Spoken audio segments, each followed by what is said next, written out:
C. Chetty feel privileged to be the host of this inaugural function of today's event, that is, Second International Conference on Integrated Circuits and Communication Systems, ICICACS-2024, hosted by HKE Society's Sir M. Vishweshwaraya College of Engineering, Raichuru. This conference is organized by Department of Electronics and Communication Engineering in association with IEEE Bangalore section and IEEE North Karnataka subsection. Education is the passport to the future, for tomorrow belongs to those who prefer for it today. HKE Society's Sir M. Vishweshwaraya College of Engineering is run by HKE Society of Kalaburgi. Hyderabad Karnataka Education Society, popularly known as HKE Society, was established in the year 1958 by late Sri Mahadevappa Rampure at Gulbarga. The society stands differently from others in a way that it imparts education in the backward areas with matchable education facilities enjoyed by affluent class in developed areas. The college was started in the year 1979. In the last 4 decades, college has established itself as a leading technical institution in Hyderabad Karnataka region and has achieved many milestones. The strength of the institute is the teaching faculty. 75% of the staff is with teaching experience of 20+ years. This fact is reflected in the university results and career opportunities enjoyed by alumni. The personal care and student counseling off and on campus makes students feel at home and render themselves for complete personality development. On this note, seeking the blessings of Sri Mahadevappa Rampure, a great visionary, renowned industrialist, philanthropist and educationist, we shall begin today's function. I request Professor Shankargowda Patil from Department of Civil Engineering to welcome our chief guest, Dr. T. Srinivas, with a bouquet.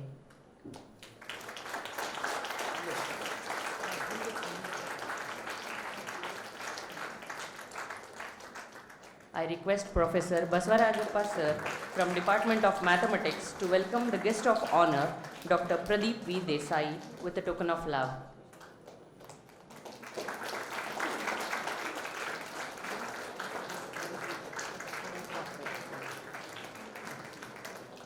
I request Dr. Sharan Kumar from Department of Electronics and Communication Engineering to welcome the guest of honor, Dr. Chalavadi Vishnu, with a token of love.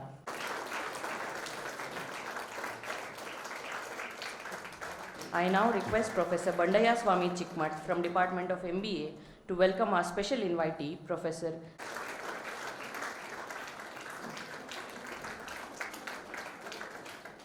I request Professor Shilpa Patil from Department of Electronics and Communication Engineering to welcome the backbone. I request Professor Basamma Patil from Department of Electronics and Communication Engineering to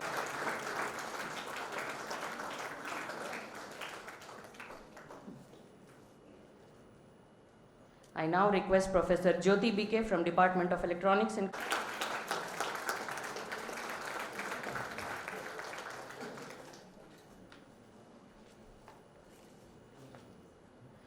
Thank you all and welcome once again to this grandeur.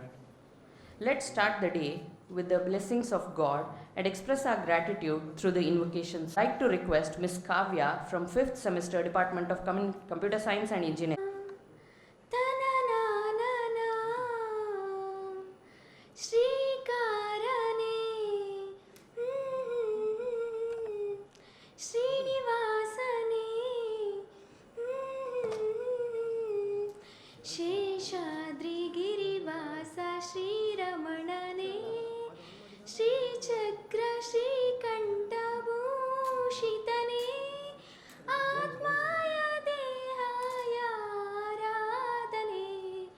ಕರೆದರೆ ಬರುವ ಕಲೆಯುಗ ದೈವ ಪಾಪ ವಿನಾಶ ಲಕ್ಷ್ಮಿಯ ಮನವ ಕಲುಪುತ್ತಲಿರುವ ಶ್ರೀ ವೆಂಕಟೇಶ ಭದ್ರಾದ್ರಿ ರಾಮನು ಯುವನೇ ಮಧುರಾಪುರ ಶ್ಯಾಮನು ಯುವನೇ ಶರಣಾಗಿ ಬಂದರ ಕಾಯೋ ನೀಲಾಮಯ ಶ್ರೀಕಾರನೇ ಶ್ರೀನಿವಾಸನೇ Seshadri ಗಿರಿವಾಸ ಶ್ರೀರಮಣನೇ Shri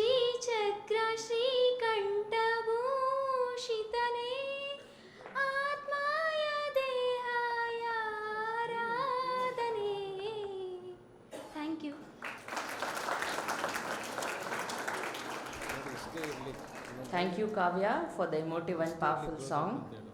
We extend a warm welcome to you this morning, brimming with the desires, hopes, and dreams we all share.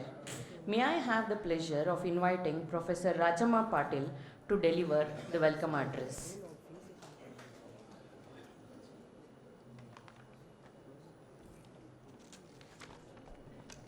A very good morning to all the distinguished guests, colleagues, and participants.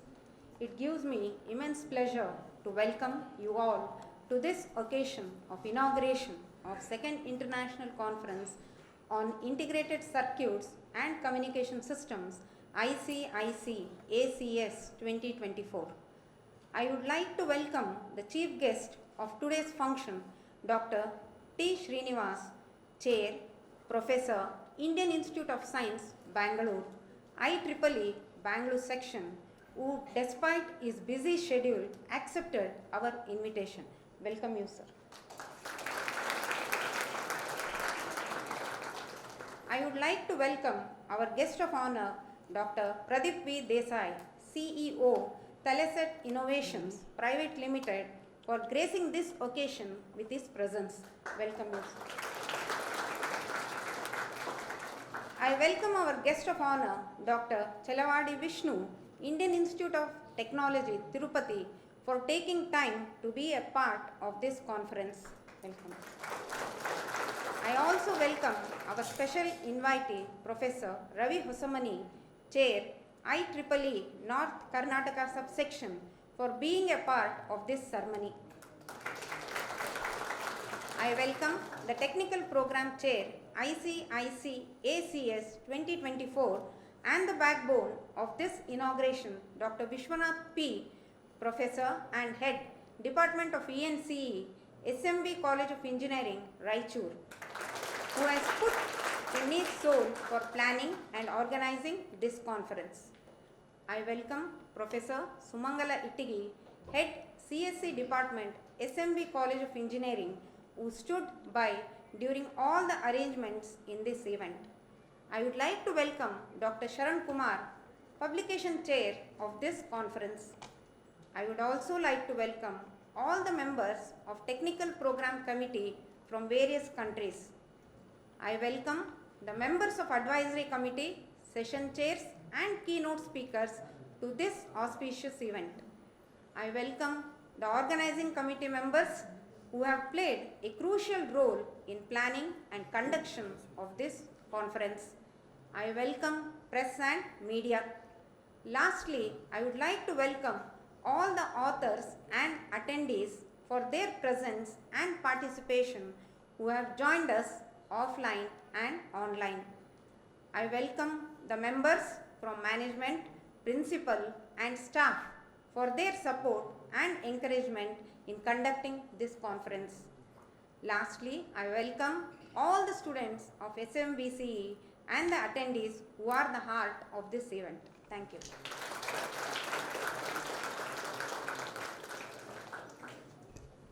Thank you, ma'am, for your earnest address. I also welcome Professor Rajama Patil for this event on behalf of everyone. In the right light, at right time, ordinary things transform into extraordinary. It is a mark of our underlying tradition to invoke the Almighty at the beginning of an important event. Now, we will have our traditional auspicious lamp lighting along with the invocation song as a tribute to the Almighty, the God of knowledge.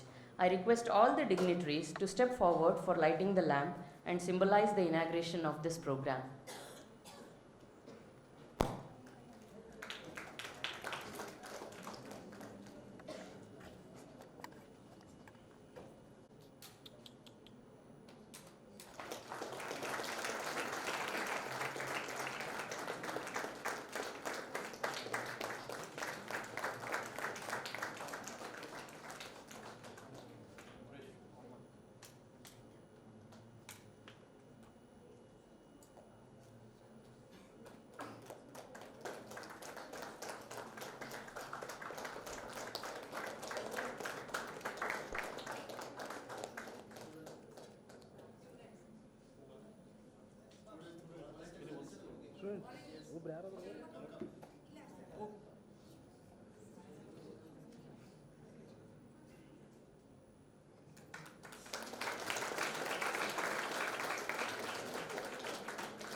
Sir, wait.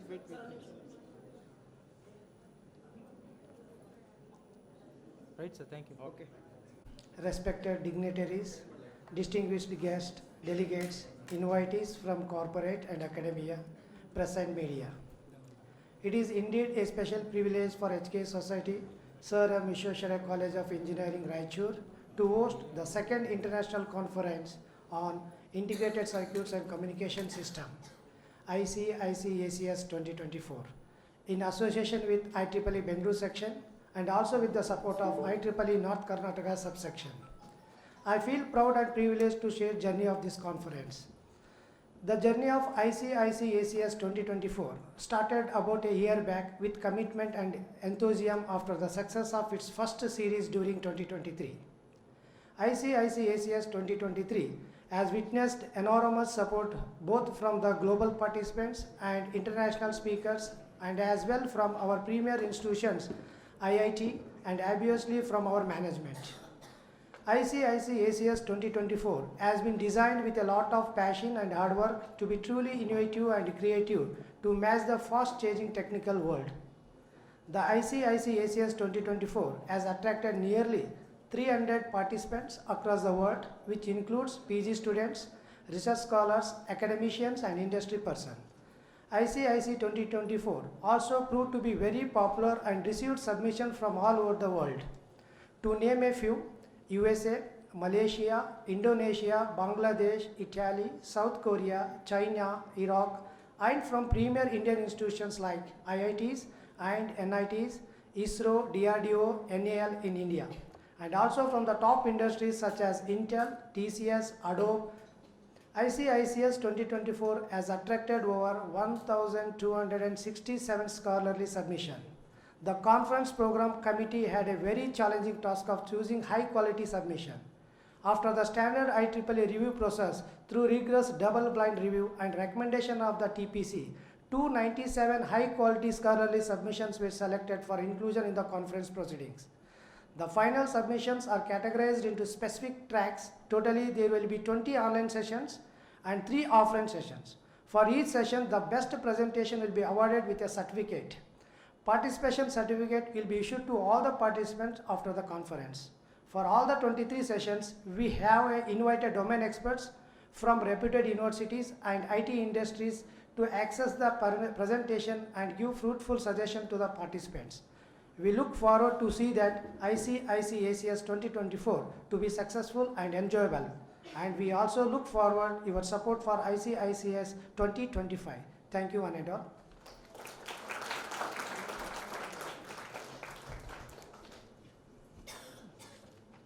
Thank you, sir, for taking all of us through the glimpse of ICICACS 2024.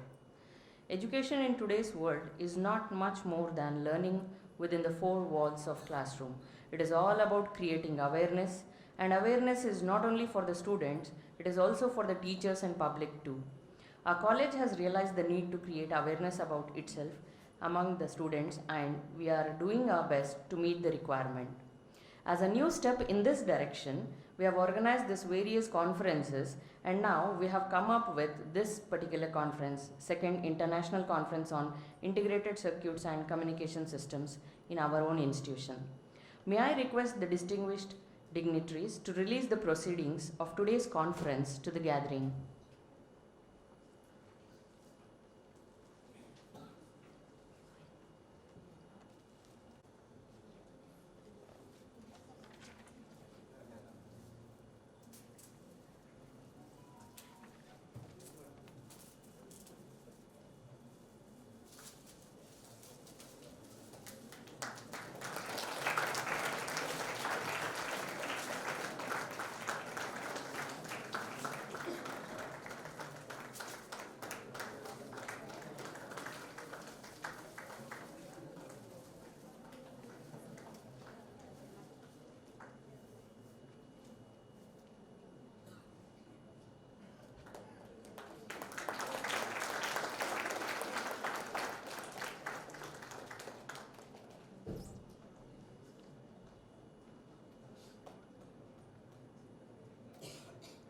Thank you, all the dignitaries. Henry Ford says, coming together is a big. We are honored by the gracious presence of today's chief guest, Dr. T. Srinivas, Professor, Indian Institute of Science, Bangalore, and Chair, IEEE Bangalore Section. May I request Professor Basama Patil to introduce the guest to the audience. It's an immense pleasure to introduce today's chief guest, Dr. Srinivas T. Dr. Srinivas T is professor in EC Department, Indian Institute of Science, Bangalore, and currently elected as chair for IEEE Bangalore section. Sir has obtained BSc Honours in Physics from New Science College, Hyderabad, and MA Integrated and PhD from IISc. He was a postdoctoral research fellow at Toyoshi University of Technology, Japan during 1992-1996. His area of research interest is optical communications, in particular photonic integrated circuits. He published about 150 papers and guided 25 PhD students. He is a member of National Board of Accreditation, NBA. He was a chairman, GATE, IISc Zone during 2010-13. He is an active volunteer of IEEE Bangalore section and served on students' activities, technical activities, professional activities, and chapter coordination. He was the chair for IEEE Photonics Society and IEEE Communication Society chapters of IEEE Bangalore section. He was involved in IEEE Comp Society chapters of India. He initiated formation of Indian Council chapter of IEEE Photonics Society, now called the Prakash Bharati, the Network of Photonics Professionals of India. He is involved in formation of about 30 student branches and 10 society chapters in Bangalore section. He gave over 100 technical talks at various colleges. We welcome you once again, sir. Thank you, ma'am. Now I request our chief guest, Dr. T. Srinivas, to deliver the inaugural address to the gathering.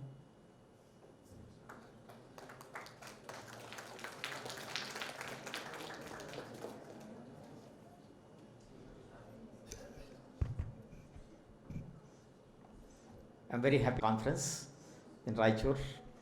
Before I start, let me congratulate the organizers for taking up organizing this conference. As I see, this is the second one and focuses on integrated circuits and communication systems. So I would like to, later on I will talk a little bit about Bangalore section, but let me emphasize on the need for specialization. See, we have lot of technical requirements, either from the student's point of view or from the faculty point of view or from the industrial personnel point of view, etc. So broadly speaking, there is a great necessity to specialize. Even though in the curriculum and in the broader technical knowledge, lot of subjects we learn, but ultimately when we take up jobs or when we go to our careers, there is a lot of need for specializing. So this particular topic is one of the very current areas in the present technology. As you know, there is a lot of developments in VLSI everywhere for a lot of applications, not only communications but many applications. And there are a lot of things that are emerging. Particularly in India, the semiconductor industry is growing. That is the importance of taking up integrated circuits. It doesn't mean that there are not other disciplines which are important, but still we need to focus.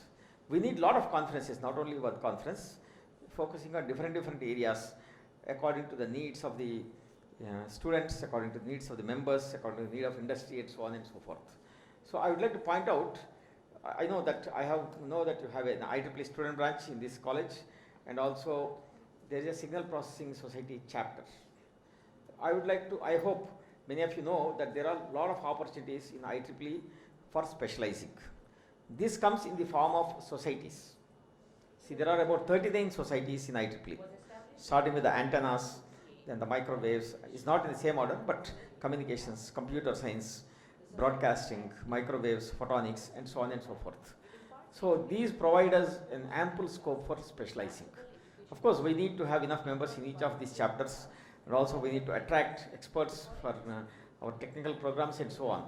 But individually, personally, from a student's point of view, or from an individual faculty point of view, it is very, very necessary that we specialize. So I would suggest everyone to, of course, I suppose I understand that most of you, the participants, are interested in this topic on integrated circuits for communication and other applications.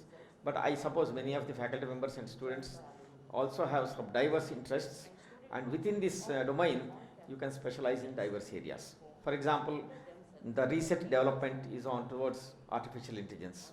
So there's a lot of scope for in technology. You see, the conference, I would take it as emphasizing on the technology part. There are a lot of necessity for technologies in many, many other domains like artificial intelligence. Similarly, there are a lot of emerging areas like photonics, for example. So the interconnections, and then the many applications starting with the fiber optic communications, and also people talk about the computing, optical computing, quantum computing. These are all emerging domains. So I hope some of you will take interest to form a few more chapters and take up more activities. And from the Bangalore section, we would assure all the support for all your activities, not only in this college and the whole North Karnataka region and the colleges nearby. We'll have a separate informal discussion later on with the students and members from the nearby other colleges and regions, and we'll try to take up a lot of activities. We have initiated programs where the members, as you know, there are about 30 ICICACS members in Bangalore section, and of course a lot of expertise, and we are suggesting and urging all these members to go to various places, not only in the big cities, to spread and take up activities for the benefit of students, faculty members, and so on. So there are a lot of other things which I need not, you may please look at the website and the brochure of Bangalore section for various activities that we take up. For example, we have a program on Indian languages. You can have these technical talks in Indian languages so that people from the remote areas can understand. Of course, not in a very high level, but in an understandable way. We have started that, and a lot of workshops. And financially also, we are somewhat liberal towards the colleges outside Bangalore and the remote places. So I hope you will make use of all this, and also we'll coordinate with the North Karnataka subsection, and also other, we have, as you know, there are 3 subsections in Bangalore section. So we'd like to take up all these activities, and I hope every one of us will excel in whatever pursuits that we are taking.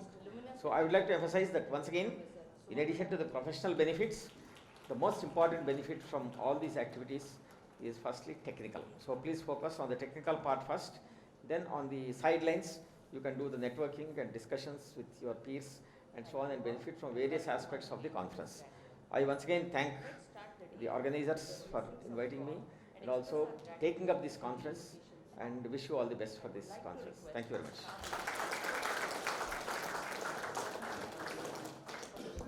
Thank you, sir, for the thought-provoking address. Moving on, I request Professor Shilpa Patil to introduce the guest of honor, Dr. Pradeep V. Desai, CEO, Telesat Innovations Private Limited, who is also one of our today's keynote speakers. Founder and CEO of Telesat Innovations Private Limited. Telesat develops accessible and affordable healthcare solutions using digital technologies, human physiology, and AI.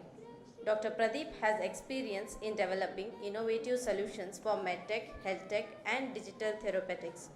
Before becoming an entrepreneur, he held senior leadership positions at General Electric, Tata Consultancy Services, and Philips Research. He set up and led global teams for research and innovation at these companies. He did his postdoctorate at Dauphine University, Paris, France, PhD in Computer Science and Engineering, Masters in Electronics, and Bachelor in Electronics and Communication, MBA Computer Application, Newport University, USA.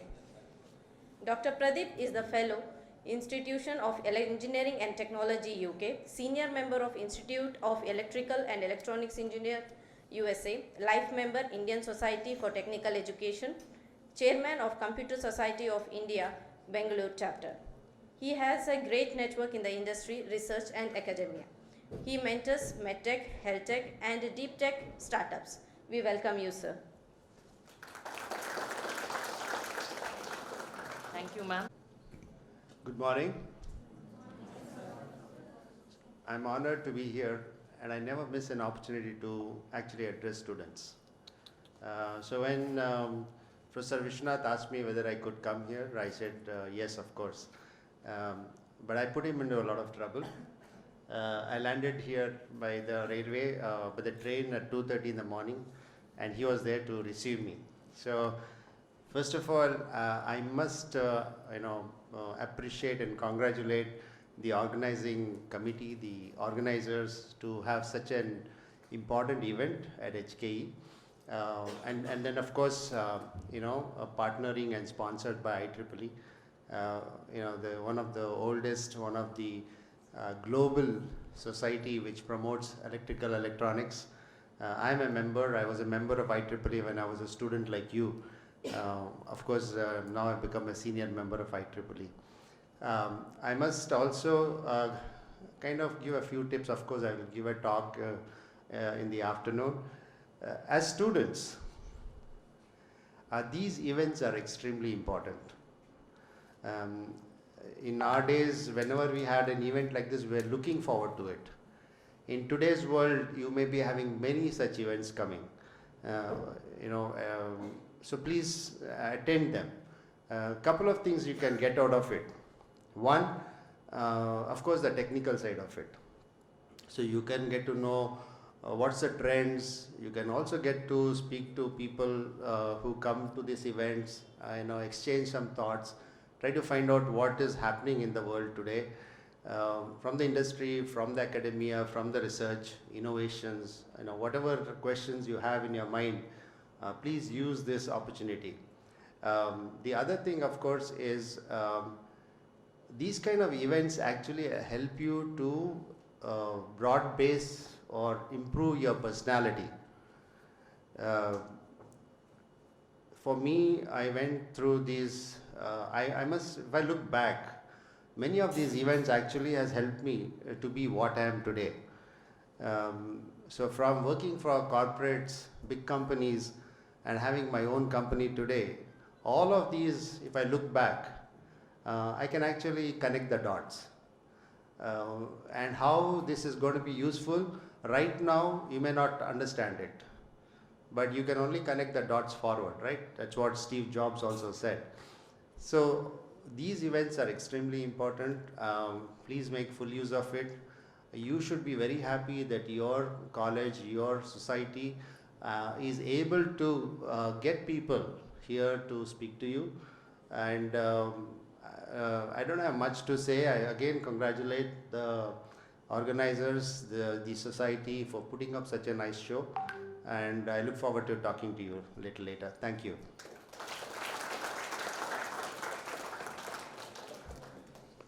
Thank you, sir, for marking the beginning with great enthusiasm and energetic vibes. Today, we are fortunate to have amongst us such dynamic speakers and achievers. It's a matter of pride to have a guest of honor of today's inaugural function, Dr. Chellavadi Vishnu from Indian Institute of Technology, Tirupati. I request Professor Jyoti BK to introduce our guest of honor to all.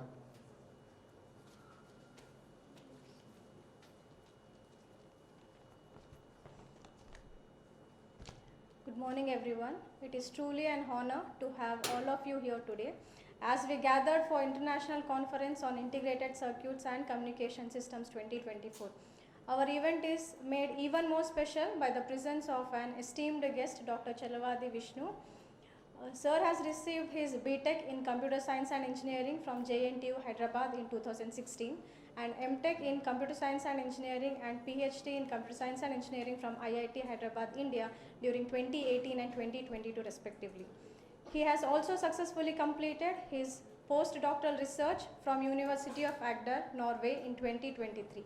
Currently, he is working as Assistant Professor in the Department of Computer Science at IIT Tirupati. His research interests include learning representations of video activities and drone data, autonomous vehicles, aerial imagery analysis, etc. I welcome you, sir. Good morning, all. I also like to support that, saying that the way they treated and the way they organized, even from the beginning of this workshop, was fantastic. So I would like to support the organizing committee in congratulating them. And so, as previously Pradeep sir has mentioned, these events are important because if you go to the previous slide, you see that I've done my postdoctoral in Norway. So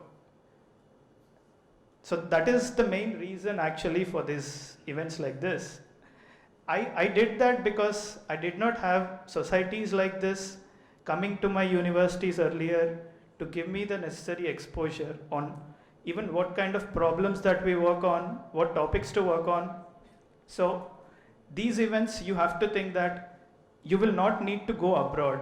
You will not need to do any additional education again after you complete this degree. So that is the main importance of these societies. So you actually start off running, because we have done all of this earlier, all of these hard work earlier. You don't have to do all of them. You don't have to reinvent the wheel.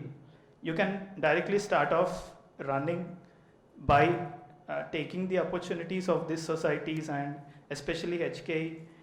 Thank you, HKE, for giving the students these very fantastic opportunities.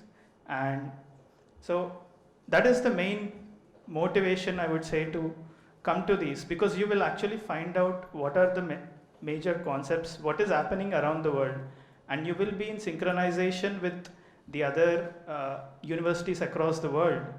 So I think I would end. I'll continue again on especially why it is important for India and especially as a developing country. So I'll meet you again. Thank you all. Sleeping. It is something that does not let you sleep. We are fortunate to have the distinguished researcher, Professor Ravi Hosamani, Chair, IEEE North Karnataka Subsection, the sculptor of human character, seasoned scholar and navigator of the flagship of knowledge, as a special invitee. I now request Professor V.K. Jal. Good morning. It's my privilege to be introducing Professor Ravi Hosamani, who is present chair of IEEE North Karnataka Subsection. He earned his BE degree in Electronics and Communication Engineering and completed his MTech in VLSI Design and Embedded Systems from VTU, Belgaum. Currently serving as Assistant Professor in Electronics and Communication Engineering at KLE, Institute of Technology, Hubli. He is currently pursuing PhD in Electronics and Communication Engineering at KLE, Belgaum. KLE Institute of Technology affiliated to VTU Belgaum. His research interests include wireless communication, VLSI, and signal processing. Ravi sir has several publications in national and international journals and conferences. Additionally, he has successfully guided more than 25 projects and a patent. His many impactful projects are there, and one of his projects has won KCST Best Project in the year 2016 and 17. In his academic and impactful journey, he has conducted over 30 webinars and technical talks, actively engaged in more than 50 student activities. Notably, he plays a pivotal role as a co-chair 2024 Innovation Challenge track of the IEEE YES IST 12, that is Youth Endeavors for Social Innovation Using Sustainable Technology, Innovation Challenge track. Ravi sir has been actively involved in initiatives supporting those in need of health support during COVID-19 pandemic as a Youth Red Cross coordinator. Recognized for his academic and leadership achievements, Ravi sir achieved a full fellowship for VLSI Embedded and VLSI Design Conference in 2014 and 2020. He has held several important positions in IEEE and has got recognition for his contribution at various levels. That's a brief introduction. Time is not sufficient to. He has got a lot of achievements to his credit. Thank you, sir. Thank you for being here. Well. Thank you, sir. I request Ravi, sir, to address the gathering.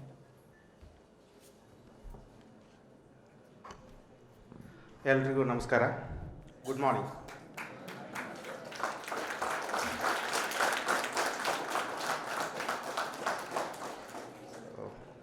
Respected Chief Guest of today's function, Dr. Vishwanath sir, Chair IEEE Bangalore Section, Professor IIC Bangalore, the Guest of Honors, Dr. Pradeep Desai, Dr. Vishnu, and the management of HKE Society and organizing team and participants, authors, audience, student volunteers, faculty fraternity of Sri M. Vishwesvaraya College of Engineering, Raichuru, because most of the SLN used to call, so particularly it's now Sri M. Vishwesvaraya College of Engineering. I didn't get an opportunity to say the few words after as a keynote. Let me stretch on my words here itself. I wanted to add how this volunteership will benefit as the engineering student, as a host, as a professors, as a part of conference. If I look into the host institute, the hosting an IEEE conference enhance the academic reputation of the college and showcases its commitment to research and technological advancement. As we see in the commitment from the organizing team, so they are well supportive, well coordinating, as well as we have seen the report from Vishwanath sir saying that the paper submitted across the globe. This is what is the importance of connecting the college, the researchers across the globe. And this will give the connectivity between the researchers, professors, collaborators, partners to the institute, as well as inherently it supports the faculties, students to collaborate and enrich their knowledge in their graduation. And it also helps to provide wide visibility of the college, existence of committed faculties, researchers in the particular local or global level, and also helps to collaborate with the researcher, those will present, those will participate in terms of a keynote speakers, in terms of authors from a tier 1 institute. As a faculty, as a student, we can interact with them, we will learn a lot, which is unique opportunity when we host IEEE conferences. And inherently, we will develop professional skills when we interact with experts, as well as we wanted to know, so what are the edge technologies, what is happening current in the industry, current in the research field. And such kind of an opportunity will vibrantly helps all our faculty to think towards a research and come up with some patents, come up with some product, come up with some publications, which this kind of an environment will be built across the faculty fraternity and collaboration with the students. And with this few words, I would like to add on some more points, the benefit of IEEE being in the campus. So Bangalore section and North Karnataka subsection is working hard towards to reach each and every college. Those are aspirant to know the technology with the help of industry leaders, with the help of tier 1 professors, so that they will come to the campus, they will share their knowledge, they will help as a bridge between the industry, knowledge, expert domains. So this kind of an opportunities we need to build. If we have a student branch in the campus. So one is we are witnessing, we can conduct conferences, we can felicitate the students with initiations of Bangalore section like student scholarship. I know the SLN already received 2 to 3 student scholarships, and seed money for a student branch. Chapters, if you have, you will get a seed money in terms of $1,000 as specialization. Our guest says specialization in terms of SPS or ComSoc or MTTS, AESS. You can come up with your specialization so that you can get the good people. With this, my quick words, I thank HKE management for encouraging the faculty fraternity to conduct and believe in a quality of IEEE conference for advancing knowledge and innovation within the faculty researchers across northern region of Karnataka. And my heartfelt appreciation to all the faculties, all the organizing team. They worked hard. It is 1 year project. It's not a 1 day, 1 inauguration, 2 days. It's a 1 year project.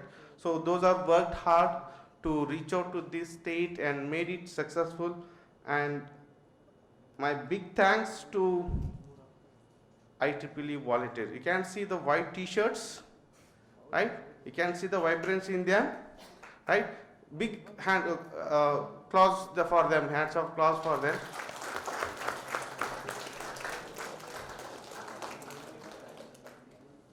ನಿಮಗೆ ಒಂಥರ ಒಂದು ಸ್ವಲ್ಪ ಖುಷಿ ಅನಿಸುತ್ತಿಲ್ಲೋ white T shirt ನೋಡಿದ ತಕ್ಷಣ ಏನೋ ಸ್ವಲ್ಪ difference ಅನಿಸುತ್ತಿಲ್ಲೋ so as Vishwanath sir said in earlier first edition it was around 700 papers.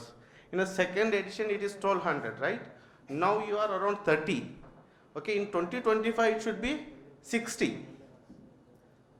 members, and make sure that over the years this conference will be tier 1 conference of northern region of Karnataka. So this is my words, and once again congratulations to all the people those worked hard and made it successful. Thank you for the opportunity. Thank you.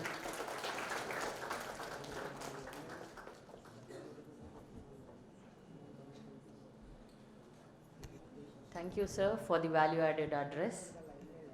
Some of our delegates could not make it to attend this conference, but they have sent us some video message.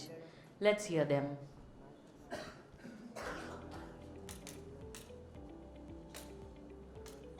Hi, I'm Madhunim.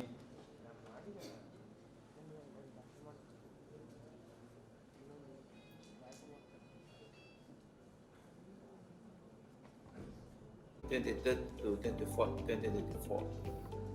The prospect of a diverse group of distinguished scientists, engineers, professionals, and students coming together for this 2-day conference filled me with excitement and confident that this event will serve as an invaluable platform for the exchange of ideas and the fostering of meaningful interaction. Such collaborative efforts have the potential to make a significant impact and enhance our life. My heartfelt congratulations go out to organizer and IEEE student branch volunteers for their dedication and hard work in bringing this remarkable IEEE conference to fruition. Wishing everyone involved a successful and enriching experience during the conference. Thank you.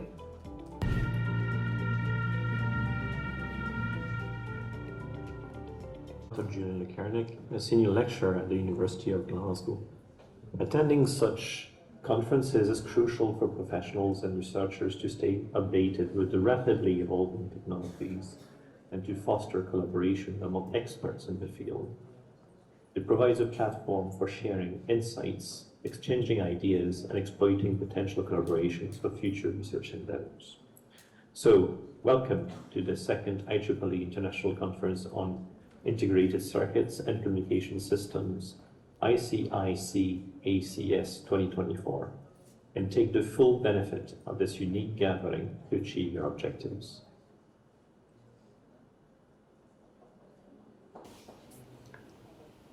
Ladies and gentlemen, welcome everyone. I'm Professor Paolo Crippa, Associate Professor of Electronics at the Department of Information Engineering, Università Politecnica delle Marche, Ancona, Italy. It is my great honor and pleasure to extend a warm welcome to all participants to the second IEEE International Conference on Integrated Circuits and Communication Systems, ICICACS-2024, hosted by HKA Society's Sir M. Vishnabharaya College of Engineering, Raichur, Karnataka, in collaboration with IEEE Bangalore section.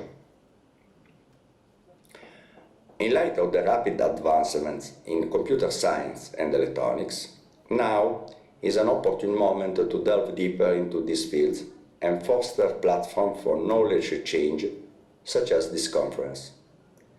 I firmly believe that this event will serve as an excellent opportunity for networking among researchers and academicians. It is my hope that it will facilitate the formation of new partnerships that not only advance the respective fields, but also the careers of all participants. From students to seasoned researchers, this conference presents a wonderful opportunity to engage in discussions, share ideas, and propel new research and developments forward in these dynamic areas. I extend my heartfelt congratulations to the organizers for their diligent effort in orchestrating this conference, particularly in the current circumstances, for the betterment of the societies as a whole. Finally, I will thank the organizers for formally inviting me as a keynote speaker at this conference.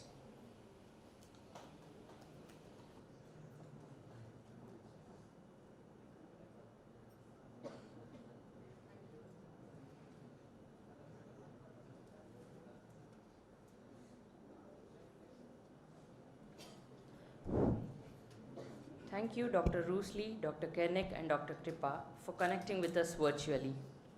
Moving ahead with today's agenda, we would like to inform the audience that due to last-minute changes in the busy schedule, our chief patron and patron are unable to attend this event. We would like to thank our distinguished patron, Sri Girija Shankar Sir, convener of our college and governing council member of HK Society, and our chief patron, Dr. Bhima Shankar C. Bilagundi, President, HK Society, Kalaburgi, for supporting us throughout this conference.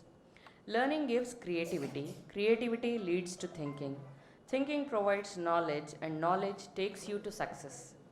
On the road, we are somebody else's guests, and we play in a way that they are not going to forget we visited them. We have come to the part of this event where we would like to express our gratitude to our guest with token of love and appreciation. I request all the dignitaries on the dais to do the honors and felicitate our guests.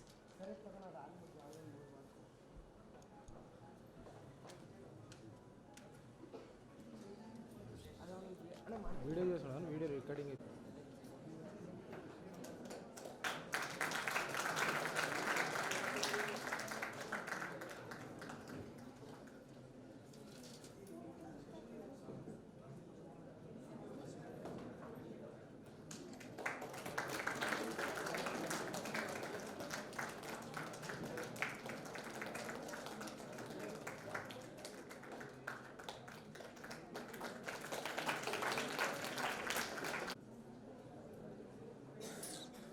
Bro.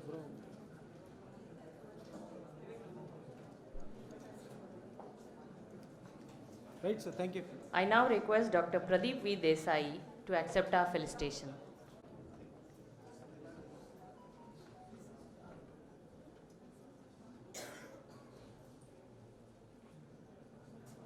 Bro.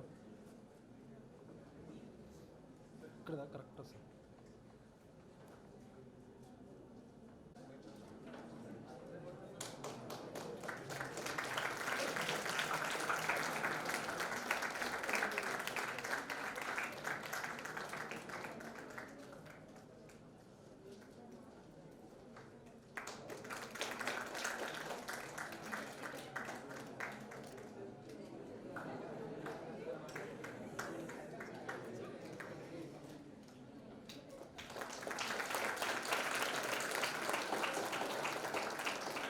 Sir, please.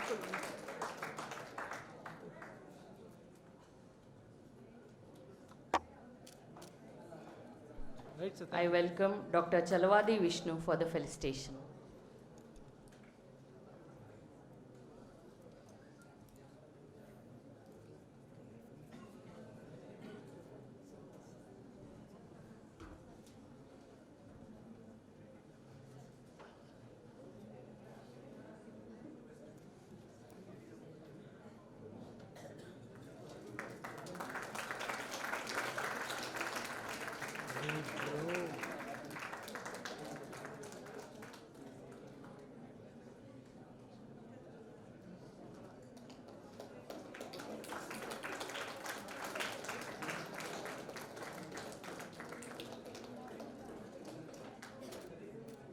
Ready, sir?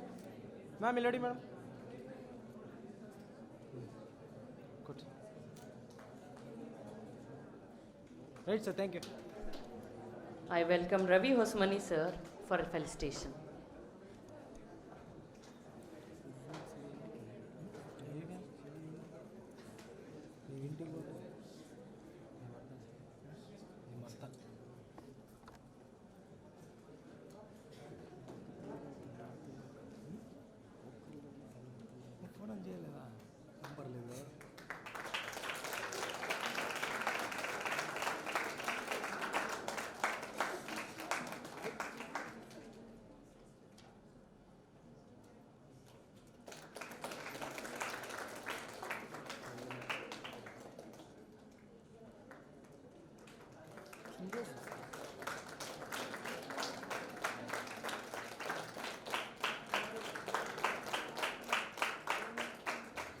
Ready, sir?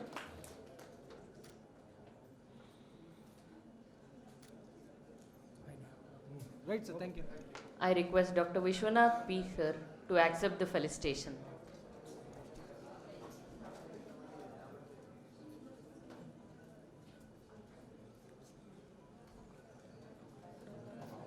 I will.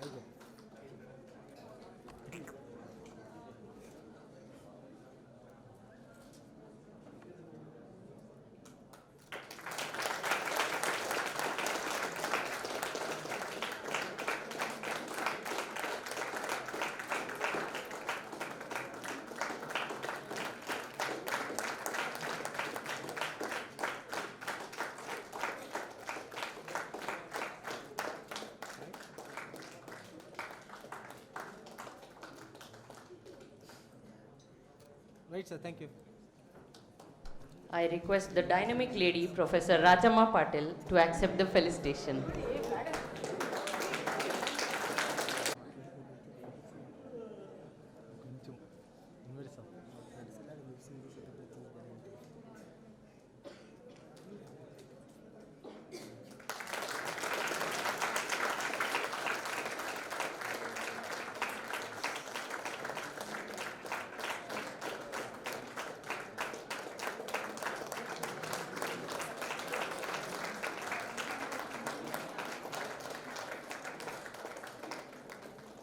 Ready, sir?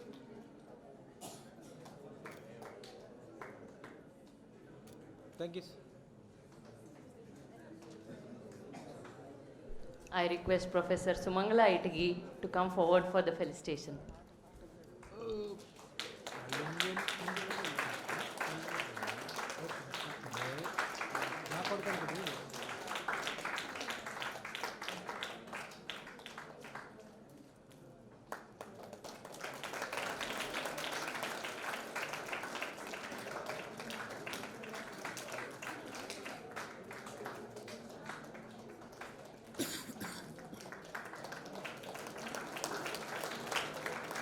Sir, ಮುಂದೆ ಬನ್ನಿ sir, ಮುಂದೆ ಬನ್ನಿ.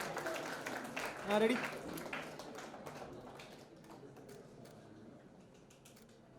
Right, thank you, sir.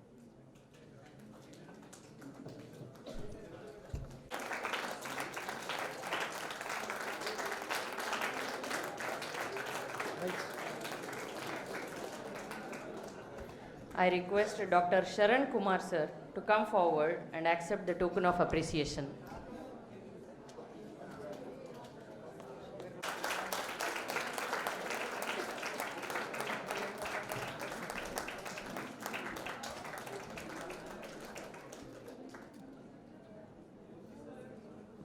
I request Professor V.K. Jalihal sir to come forward and accept the token of appreciation.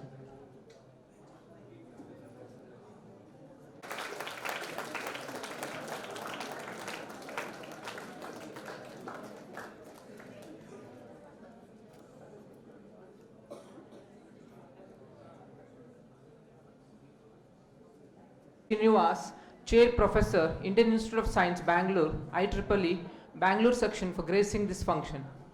Thank you, sir. I would like to thank guest of honor, Dr. Pradeep V. Desai, CEO, Telesat Innovation Private Limited, for accepting our invitation and gracing this occasion. Thank you, sir.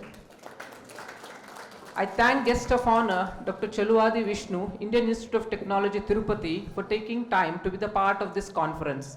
Thank you, sir. I thank special invitee Professor Ravi Vasmani, Chair, IEEE North Karnataka subsection, for being the part of this ceremony. Thank you, sir. I thank Dr. Vishwanath P, Professor and Head Department of ENCE, Sir MV College of Engineering, Raichur, Technical Program Chair, ICICACS 2024, planning and organizing this conference. Dr. Vishwanath P, thank you. I thank Dr. Sharan Kumar, Publication Chair, and Professor Rachama Patil, Finance Chair of this conference. I would also like to thank all the members of Technical Program Committee from various countries for the support they extended. I thank the members of the Advisory Committee for all the cooperation and guidance provided to us despite their busy schedule. I thank the organizing committee members, our college, for their efforts in planning and conduction of this conference. I would like to thank all the reviewers, session chairs, and keynote speakers for their time and effort in accessing the quality of paper submissions.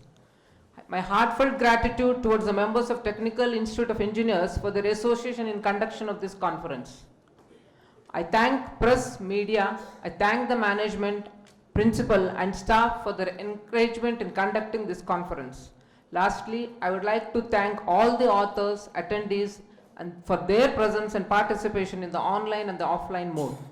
Thank you one and all who have involved themselves directly or indirectly in organizing this conference and being a part of this assemblage today. Thank you. Thank you, ma'am. On behalf of management, staff, and students, I would like to thank Professor Sumangala for her consistent support and encouragement in conduction of this conference.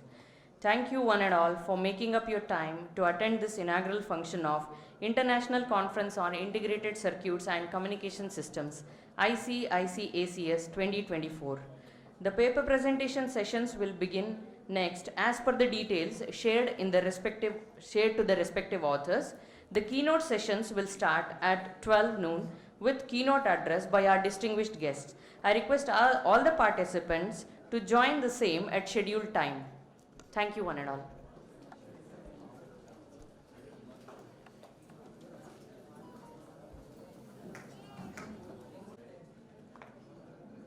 Ready, smile. Bro, camera.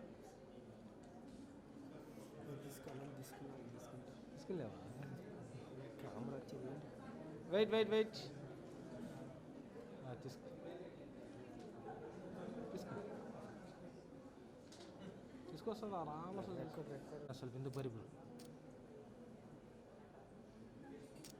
Okay. Right, thank you. City of Power Supply, Raichur. I am your host, Professor Bhagyalakshmi, with my co-host, Professor Jyoti BK. We are gathered here to exchange ideas and open discussion in the conference. It's a golden opportunity to listen to the words of a great knowledgeable speakers.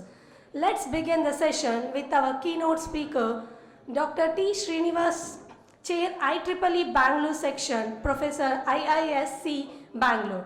His area of research interest is optical communication photonic integrated circuit.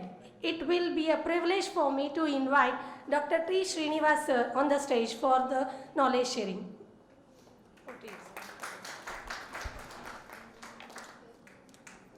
Good morning. We have about half an hour for this talk, okay? So I have chosen this topic. We have a couple of topics in mind while I was traveling and when I was talking to Dr. Vishwanath, but I thought you will need this topic. Looking at the theme of the conference, I have changed it to this. Later on we will have some other topics. So,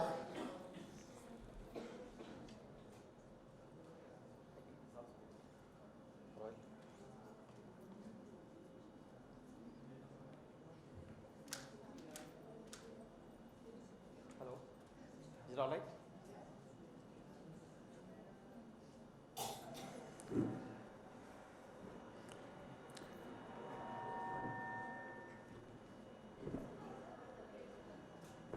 So let us first finish up the main topic, then we will go to other discussion. Okay.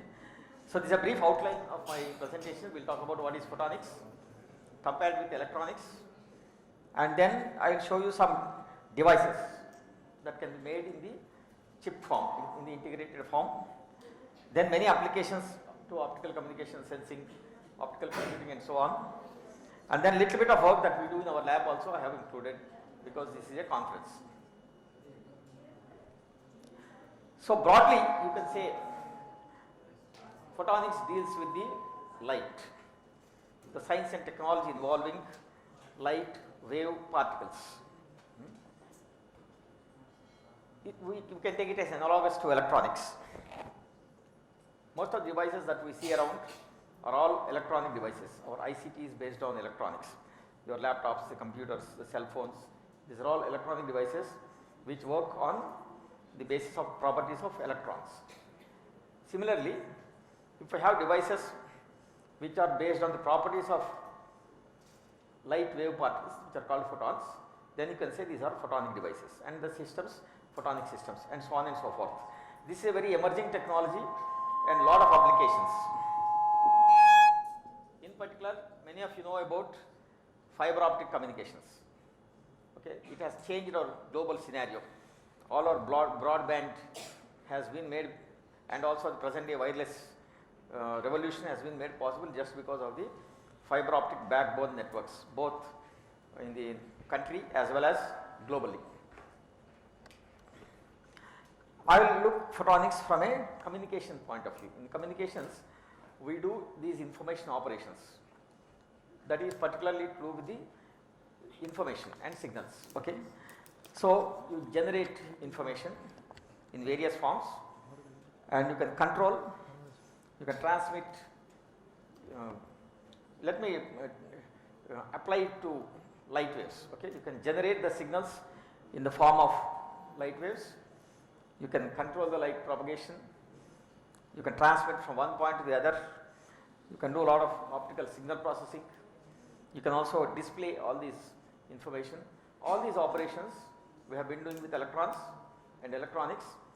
It is possible to do them with light waves. Okay. Only one point that I have not put here is the storage. You require a lot of storage in electronics, which is slightly difficult right now in photonics. If you go to fundamentals, you know electrons are very massive compared to photons. So they have a certain mass and they have a charge. So due to the heaviness of the electrons, is very difficult to move comparatively, I mean. And because they have a charge, you can control them better. These are the contrasting features. In comparison, photons have zero rest mass, because light is propagating with the speed of light. But very less, the mass is very less compared to electrons. Similarly, there is no charge on the photons. So it is difficult to control them. These are the contrasting features, and many of you know that we use Fermi-Dirac statistics to study the semiconductor devices properties. You can use Bose-Einstein statistics to study the properties of light photons. That is about the photonics. Now, what is integrated optics or photonic integrated circuits? As you know, the revolution in electronics has been made possible mainly because of the developments in VLSI. Okay, so everything has become very small, mass producible, and so on and so forth due to VLSI. So what people are trying to do is to translate the optical devices into integrated form. Can we make optical devices very small compared to electronics is the question. You just compare with olden days of electronics. We used to use all the discrete components like transistors, diodes, resistors, and so on and so forth on a small PCB or on a breadboard and then build the systems. Okay, now all of them have gone onto a chip. Similarly, it is possible in principle to make a lot of optical components, many functions on a chip. In fact, we should look at what is called this functional approach. Given a function, how do we achieve? Is an important question. I will take an example of a Fourier transform. In many of the image processing applications, you have to do the Fourier transform of the image, two-dimensional Fourier transform. So what we do presently in electronics is you take a picture of that, convert all this information into a data file and then use your FFT algorithms etc. to process. So this is a very long process over several clock cycles.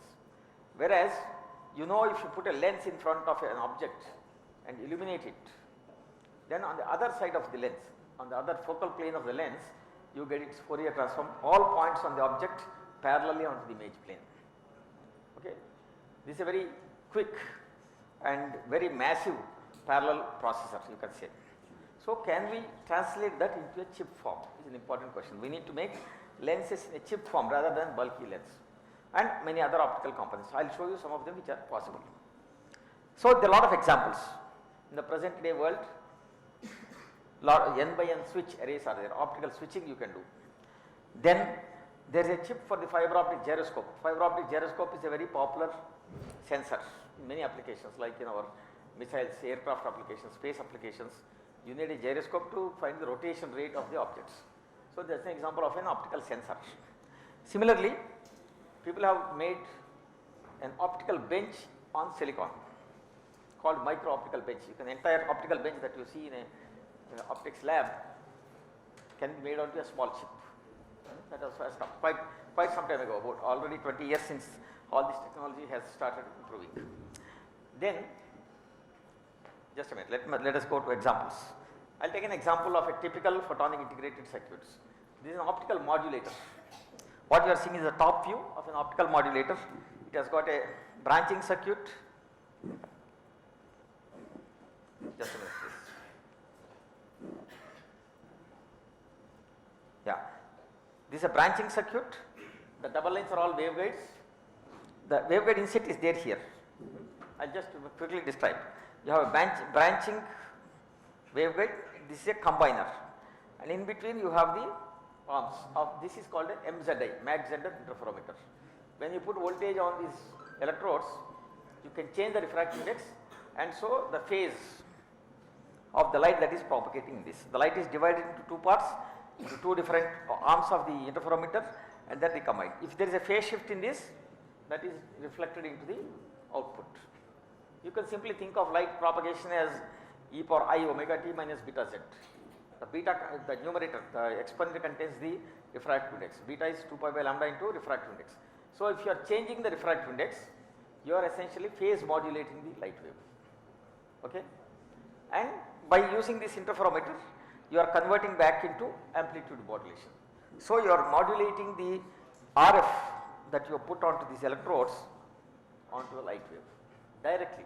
You are not converting light wave into electronic domain, once again retransmitted and so on. Entirely the optical domain, except the signal is in the information signal is in the RF domain. It can be high frequency, up to 10 Gbps or 100 Gbps or gigahertz. If you want to talk in terms of gigahertz, that can be very high speed. If you want to achieve similar modulation by directly modulating a laser diode, it is very difficult due to electronic limitations. So electronics has got certain limitations. Many of you are aware about the RC time constants and so on and so forth. You cannot go for very high speed if you are directly modulating. This is an example. So a lot of good features are there like high bandwidth, low voltage of operation and so on and so forth. Typically this is made using what is called this lithium niobate technology. So you take the crystal of lithium niobate, diffuse titanium into this to make these waveguides and so on and so forth. Let us get going.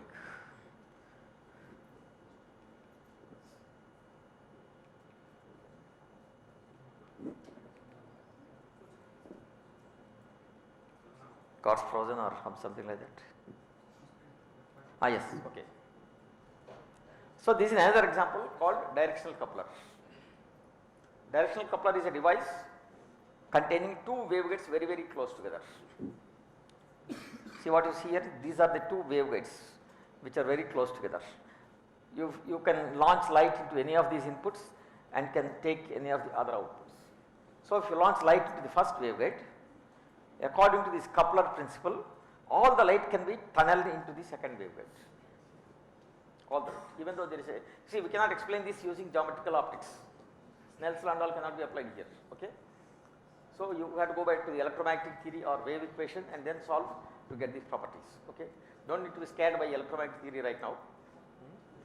So all the light can be, so if you have signal S1 and S2 here, they can become S2 and S1, that is crossover state of the device. So you apply voltages on these electrodes and you can switch back into the bar state because of electro-optic effect. Okay, that is another example. It is a multi-purpose device. You can configure this device for any application, like you can make a 3 dB coupler, you can make a crossover switch, you can create optical logic gates, all these things using this principle. So what are the various features of photonic integrated circuits? As you know, in fiber optics you use single mode operation. Okay, most of these fibers that you see around are all single mode fibers. Many of the devices for communication and other applications integrated form also are single mode operations. So you have to design single mode devices. Alignment problems are solved. You think of an optical table where you have to align a modulator, a switch and polarizer and so on and so forth. In the conventional optics, it's a very big trouble. In the integrated form, all these are solved due to the technology, due to lithography and so on and so forth. Alignment problems are solved. You can also control the light propagation. Just now you have seen by applying voltages, you can create electro-optic effect and you can switch. So that control is possible. If the light is going in a free space, we don't have any control. And operating voltages are very small because all these dimensions are very small, of the orders of a few microns. As you know, light waves are of the orders of few microns, 1 micron, 1.5 micron and so on and so forth. The communication band is 1.53 to 1.56 micrometers, okay, or the visible is 0.4 to 0.7 micrometers. So these are all very small. You just imagine if someone is studying from a RF or microwave point of view, they are in centimeters. Here we have micrometers, so very small compared to RF and microwave devices. Then of course other benefits, optical power density is very large. See, if the waveguide is 4 microns by 2 microns cross section, the light intensity is extremely high. Even if you launch a fraction of a milliwatt, the intensity is very high. So you can, lot of new effects like nonlinear effects you can find using the integrated, you can easily implement. Okay. So historically you can say, I have just divided into decades. In the beginning, 1960 is the invention of the laser. Immediately after that, fiber optics and all these integrated optics have started. Then during 70s, lot of optoelectronic devices like laser diodes and so on and so forth. Then during the 80s, we have a lot of optical communication systems and also people have started working on the sensor systems. Then in the 90s is the era of networking. As you know, the internet has started and people wanted to communicate among several people simultaneously, and so you require new types of devices. One of the ideas is called the WDM. During the 90s, people said you can assign the different wavelengths to each of the users and you can communicate. Each user can communicate on a different wavelength so that there is no interference between them. A receiver can choose whatever wavelength he wants. Okay? So the wavelength is acting like an IP address. See, in conventional electronics, you have to detect the IP address and direct it to the proper user. Now you can just look at the wavelength of the light or the color and then you can direct it to the proper user. So currently during 2000 and later on, more and more development has taken place in all optical devices. So without using much of electronics, you can do many things like optical switching, MEMS and so on. So to start with, optical waveguide is like an interconnect in electronics. So you can connect one device to other using waveguides. You can also make many devices using waveguides. For example, you can make branching, you just now have seen, you can make branching waveguides, tapers, couplers, interferometers and so on using waveguides. Then there are also a lot of dynamic effects that you can use. Just now we have seen electro-optic modulation. Okay. You can change the properties of the devices by using these effects, electro-optic effect, magneto-optic effect, thermo-optic effect, non-linear optical effects and so on and so forth. So there are a lot of optoelectronic effects. Even though we are talking about photonics, their combination of electrical and optical properties are also important in semiconductors. Similarly, technology is also important. Even though principles may be simple, but the technology may be difficult. You may not be able to make very fine line widths, okay, like in VLSI, and the power levels. All these are technological problems. So I will show you a few examples of devices. These are cross sections of typical waveguides. You can make a buried waveguide. You take a wafer and diffuse some material into that. Selectively, you can make a buried waveguide. Inside, refractive index in the core region is higher compared to outside. So light can be guided within that by multiple total internal reflections, like in an optical fiber. I suppose some of you have been studying fiber optics. I suppose, I don't know which year you study, maybe towards the end of this or so. But of course, I would like to caution, or one, I have already said earlier, you cannot use geometrical optics perfectly. You have to go for the wave optics, okay? For particularly single mode fiber cannot be explained by using geometrical optics. Then you have ridge waveguides. So you take a material, coat another material on top of that and then etch out unnecessary regions, you can get a ridge waveguide. Similarly, you can get a loaded waveguide. You take a slab sort of configuration, you coat uniformly, and top of that you coat another loading material, you can make waveguides. Similarly, you can make induced waveguides. We have just seen for electro-optic effect, you can change the refractive index by applying voltages. So you can make induced waveguides. So this is a chart about the technology. There are a lot of material systems that people are using nowadays. The most common being silicon, because it is very popular for VLSI, and also a lot of technology, lithography, deposition techniques and so on. Many have developed in VLSI. So we can use the same techniques to create photonic integrated circuits. That subject is now called silicon photonics. That is being used in VLSI also nowadays for interconnecting different chips. Photonic interconnects is a very hot subject. Many VLSI people are working on that subject. So there are a lot of other materials, but of course in the future we can think that we need 3-5 materials, indium phosphide, gallium arsenide and all the combinations, because those are all active materials.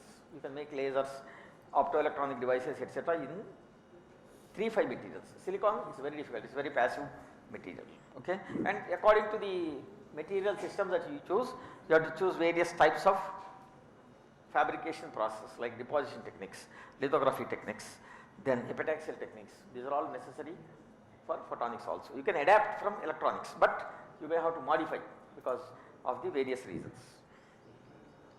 So I will show you a few devices, passive devices, very easy to appreciate, but very difficult to design and also much more difficult to fabricate.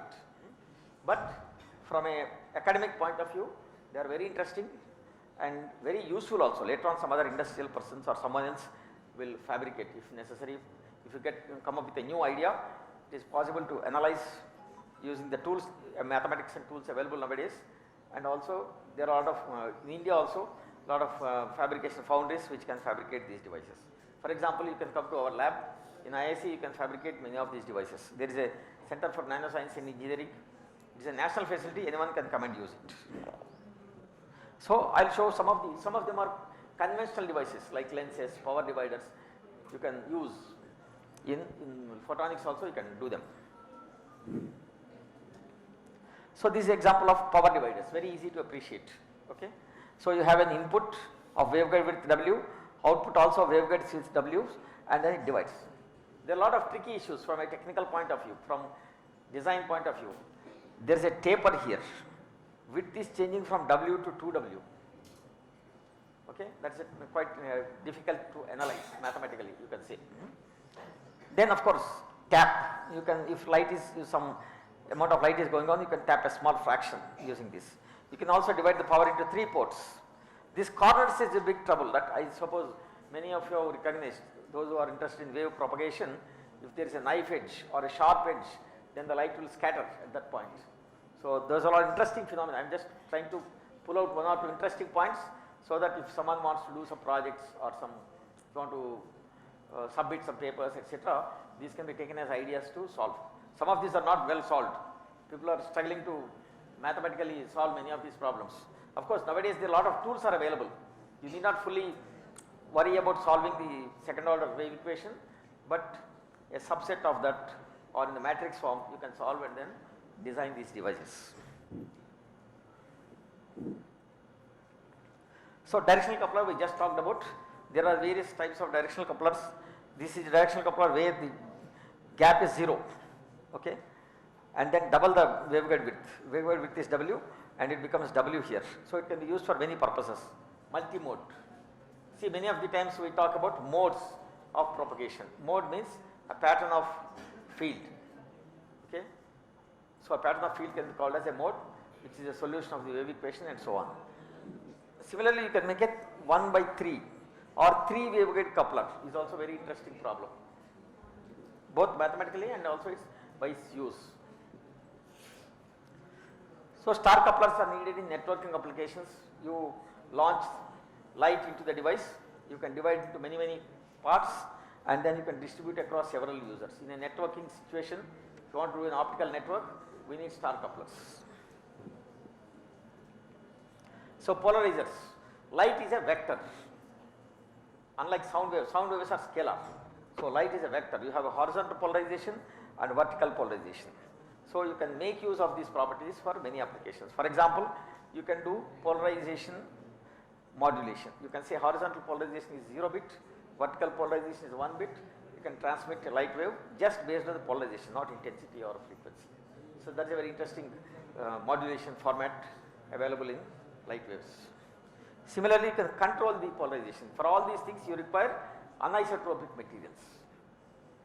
Anisotropic materials are the ones where the refractive index changes according to the direction. You put a crystal, you take a crystal of calcite or quartz, put it on your book or paper, you can see 2 images, because if you are looking at different directions, you get 2 different. That means it has got an anisotropic or 2 different properties. Many materials are there anisotropic properties. Glass is isotropic, okay, air is isotropic. So mux demuxes are needed in many applications. What is called, in the beginning I mentioned that we use a WDM, wavelength division multiplexing, to enhance the capacity of a system for networking and many purposes. In this example, I am showing you an optical fiber is bringing 4 light waves. Light waves at wavelength lambda 1, lambda 2, lambda 3 and so on, and we have to separate them out. So here I am very tentatively showing these 3 patches. These are gratings. If you create a grating on the waveguide, it can divert the light in different directions based on the grating pitch. Okay. In this example, first wavelength is diverted into this port, second one into the second port, third one into the third port and so on. So you can make a demultiplexer using gratings. That is called a reflection type of grating. So lenses, prisms and all these conventional components can also be made on the chip form. So grating, just now I mentioned, grating is a very useful device. It can be used as for coupling light. How do you couple light from a fiber into a chip, optical chip is an important question. That is one of the technological problems that everyone faces when you want to experiment. So you can use gratings as the couplers. Nowadays that is one of the standard techniques all over the world nowadays. Similarly, you can make mode converters. So I have put first mode to second mode, you can convert by using a grating on top of the waveguide. Similarly, you can make lenses using gratings. Just now you have seen. You can make optical filters. In the lasers also, they use gratings as a reflectors. You put 2 gratings at the end of the waveguide, you can make an optical cavity for a laser. So this is another popular device called the arrayed waveguide grating, which is used for multiplexing and many other applications. I will show you a few dynamic devices. Dynamic devices means you can control the light propagation in these devices. You can control from external voltages. One example we have already seen, the electro-optic modulator. So I think I should be faster. So this is an example of a thermo-optic device. You can print electrodes for heating the device, and you can change the refractive index by heating the waveguide. This, by applying voltages, you can change the properties. Okay. So this is an example of a high-speed traveling wave modulator. So if you put an RF or a microwave on top of these electrodes, there is a microwave that propagates along the coplanar strip line, and below in the optical waveguide light propagates. So there is interaction between the microwave and light wave. So there is a very high speed modulation can be achieved. So switches I have just mentioned in the beginning. So you can also make acousto-optic. Acousto-optic means you apply strain on the waveguide or the sound wave, and you can create gratings. So you can, this is an electrode pattern, you can have positive and negative alternating voltages. So a grating is created. So a grating means it can be used as a reflector and all the other things that I showed earlier. In fact, if you want to do optical signal processing, you can create a grating like this and then use the RF as one signal, incident light as another signal S2, and you can do correlation between the signals, transformation between the signals and so on by using acousto-optic effect. You can do optical signal processing. So magnetic materials, waveguides are needed if you want to do polarization control. For each of these the materials are different. That is an important problem you must recognize. Okay? Magnetic will require different materials, electro-optic will require different materials, acousto-optic will require different materials. But it is possible to code different types of materials on the same substrate, and you can create different types of devices. So a few systems I would like to show you quickly. One example of a fiber optic system, one optical gyroscope and so on. So this is a 4x4 switch array. You can configure 5 electro-optic switches so that you can get a 4x4 switch array. From any of the input ports to any of the output ports you can connect simultaneously also. But you can easily work out all combinations are not possible. Okay? That matrix elements are limited. You can put S1 as cross state, S2 as a bar state and so on and so forth, and you can make. Lithium niobate is a very popular material. So optical information processing system. In the beginning days of integrated optics, people have used it for retrieving data from discs, optical discs. Okay, you can make, for example, I am just showing you a grating is created in between. See, this is an IDT pattern that I showed earlier. There can be a grating in between these two lenses, and it can split this incoming RF signal into different components. This is a composite grating, you can say. The grating that is created in between has got all the components, RF components of this input signal. So you can make a spectrum analyzer, RF spectrum analyzer by using optical means. You can also create an optical spectrum analyzer, because you can input that light from the fiber here, you can put a grating here, and then you can split all the optical components at the output. So this is an example of a sensor. Fiber optic gyroscope is a device for measuring the rotation rate of objects like aircraft. So it has got a coil of optical fiber, several rounds of coil, and then you pass the light in the clockwise direction and counterclockwise direction, and the phase difference between these two is proportional to the angular velocity. Delta phi is proportional to angular velocity. So you can make very sensitive 0.1 degree per hour or 0.01 degree per hour class of gyroscopes using optical techniques. And for that you will need all these components like waveguides, polarizers, these are phase modulators, all these things are needed, the chip. All these can be put on a chip. This is one of the projects we did for RCA Hyderabad. Now they are using it in many of our systems like Agni, Prithvi, etc. They contain this fiber optic gyroscope chip. Lot of money saving for the country. Earlier they used to buy from Russians and others. Now we can make that in India. So one more example. This is an example of a disk pickup device. Because this is a conference, I would like to show you some 2 or 3 emerging topics, new topics that are happening. And ring resonators is an important. Those who want to do projects or research these topics will be useful.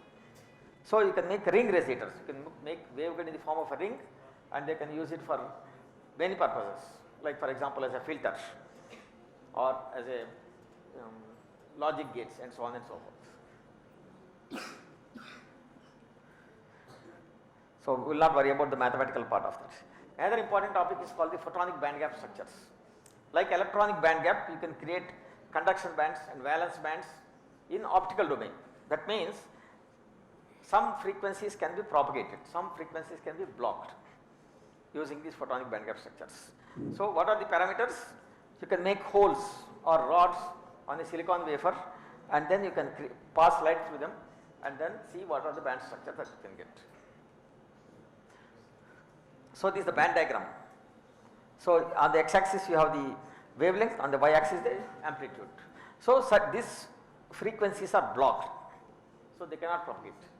So by creating defects, like in semiconductor defects, you can create a defect, for example remove one hole and you can show a peak in this region. So the resonant characteristics of this band structure can be controlled by creating defects, and these are all the parameters like the crystal constant, the refractive index, direction of propagation, all these can be controlled to make very good photonic band gap structures. One more application please. These are all the applications we did. These are works of some of our students. 4x4 4-channel comb filter we did, then 12-channel comb filter with very good characteristics. See, almost all uniformly, you don't need to have an equalizer. Compared to that previous one, I will show you as an example. No, just a minute please. See this one, the amplitudes are not equal, okay. So that is the improvement that Mr. Aditya has made, one of my students, in this project. So one more application called optical MEMS. This is one of the other popular subject. You can create optical components, electrical components, mechanical components, all on a single wafer of silicon. This subject is called the optical MEMS or MOEMS, micro opto electromechanical systems. So just as an example, you can make mirrors and use it for optical switching. These are all various optical components made in an. So these are the summary of various optical MEMS devices. So this is one project that we did in our lab. One of the students has made a pressure sensor based on the optical MEMS. Here we have an interferometer on the silicon wafer, and below one arm of the interferometer you etch out a diaphragm, a mechanical diaphragm like a tabla. You are making a waveguide on a tabla. So what happens when there is a pressure on top of that, the light wave is distorted. Effectively its phase changes and you can get an output. So the properties of the interferometer are controlled by mechanical properties of the diaphragm. So you are interfacing mechanical device with optical device. Of course, a lot of electronic control is also needed, which is not shown here. Okay, I think that's all I would like to mention. So I think I have been very quick towards the end. I hope you will take it further because it's a conference. We don't have so much detailed discussion. Okay. So if someone has questions, we can do that. Any technical questions, please, for a few minutes.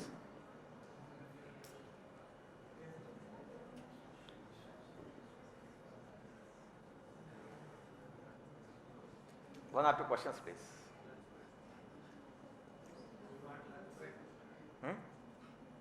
Lunch break? Yeah, we'll do it. Just a minute. Before you go, I'll tell you something more useful also. So I would like to mention, see, this is an emerging topic, the photonics. Already fiber optic communication is well known, the importance of that. Of course, the number of companies working in this photonics is very few in India. So that's why it's not so critical in the colleges. You don't have a BTech in photonics and all these things. But all over the world, it's a very hot subject. In fact, even in India, we have national program on photonics. That pressure sensor we made is under the national program of photonics. And also a lot of applications like that gyroscope we made, the technology was not given to India. And also academically, there are a lot of people doing research, agreed. Then there are some MTech programs. QSAT, Cochin University of Science and Technology, has got a full department of photonics, school of photonics they call. And IIT Madras has got an MTech in photonics. For those who are interested to go after BTech into photonics, you can take it. For those who want to do research, you can come to any of these new institutes or IIC or IITs and some of the NITs. They have a research program on photonics if you want to do. Even if you want to, in fact, if you want to have more and more fabrication and more hands-on type of research, you should go abroad to some top universities. So in IEEE, now I will come to what is the role of IEEE. All these photonics, this subject is dealt with in the IEEE Photonics Society chapter. Out of 39 chapters, photonics is one of the societies. And this will interface with many other societies like Communication Society. Optical communication is photonics plus communication. Then photonics plus VLSI, you can combine. Nanotechnological Society is there, IEEE. So it can also interface with signal processing. So many, it is an interdisciplinary area not belonging to only EC department or so. Okay, for those who are interested, of course it will cost something. It's $10 for students and also the faculty members, the membership. So I suggest some of you who are very keenly interested in photonics can join that. Okay. And what else? We have a research scholars group of photonics all over India. So those who are doing research in photonics, you can be in that group and get what is the latest information, which university is good, where the scholarships are there if you want to do research, all this information we have. Okay. I hope your college will also take up some new area. Maybe I would suggest you combine, you have a joint chapter with communication, for example, because optical communication is very popular. You can make a joint chapter of communication and photonics. Okay, that is one of the suggestions. Okay. I suppose it is appealing, or you're hungry for the lunch. So if you want to ask anything, you can please ask me. There are a lot of programs are there. IEEE Bangalore section also. We can send experts here to do a full day program on photonics. Several experts can come from different places if you want. So one of the emphasis on Bangalore section is on the emerging areas also, not only the well-known useful. Of course, a lot of well-known topics are needed, like VLSI you need to have for the placement purposes and so on. They can give a lot of training. Similarly, for those who want to go for research and those are really simply interested, even if you don't want to do anything, simply want to know what it is, you can attend some of these programs on photonics, nanotechnology and so on and so forth. Okay, thank you very much for listening. I'll be here for some more time. If you want, you can discuss anything. Okay. Thank you very much.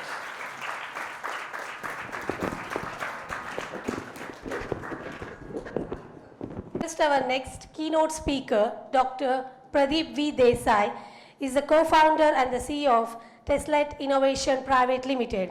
I consider it a great honor to invite Dr. Pradeep V. Desai sir on the stage to add glory in the session and develop the skills of excellence.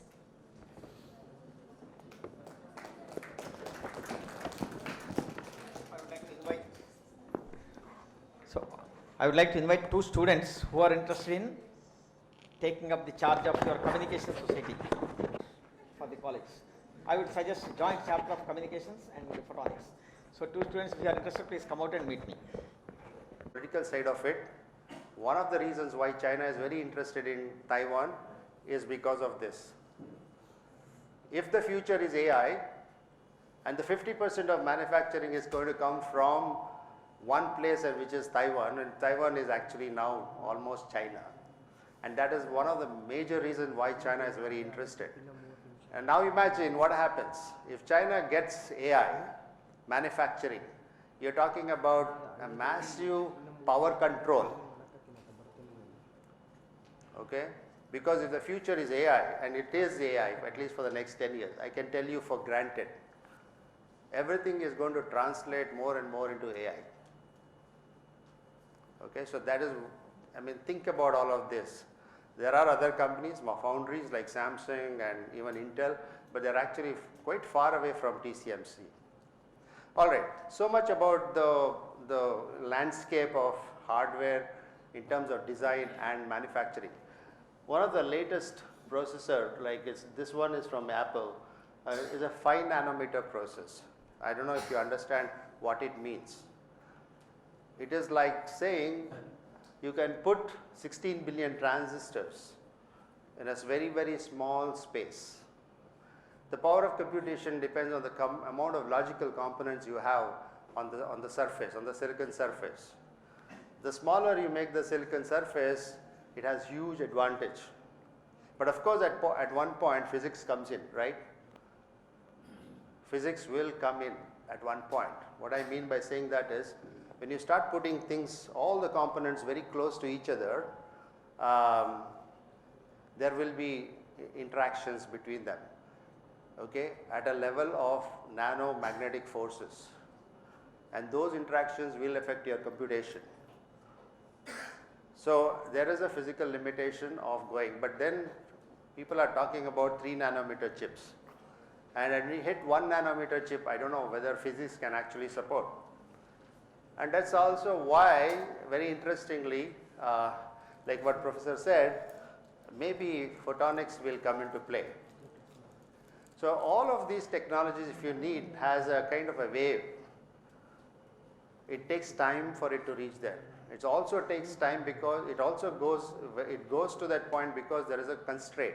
You can't do more than what this physical dimension is. This room, for example, at most we can fit 1,000 people. If I put 2,000 people, what will happen to the room? So there is a physics. But however, they are able to crunch in 16 billion transistors inside a very small thing. And that's why you can do so much more computation. And that's why advancement in hardware is so much that really, truly speaking, we don't have great applications. In fact, we already have enough powerful hardware where actually we don't have such computing, hungry or computing complexity applications, right? But of course, if you talk about weather forecasting or calculation of can do, so it's going to convert a whole lot of dynamics in terms of how computation will happen. We may not need laptops, we may not need all these desktops, we may need them for something else, but a lot of these things can be done using this kind of hardware.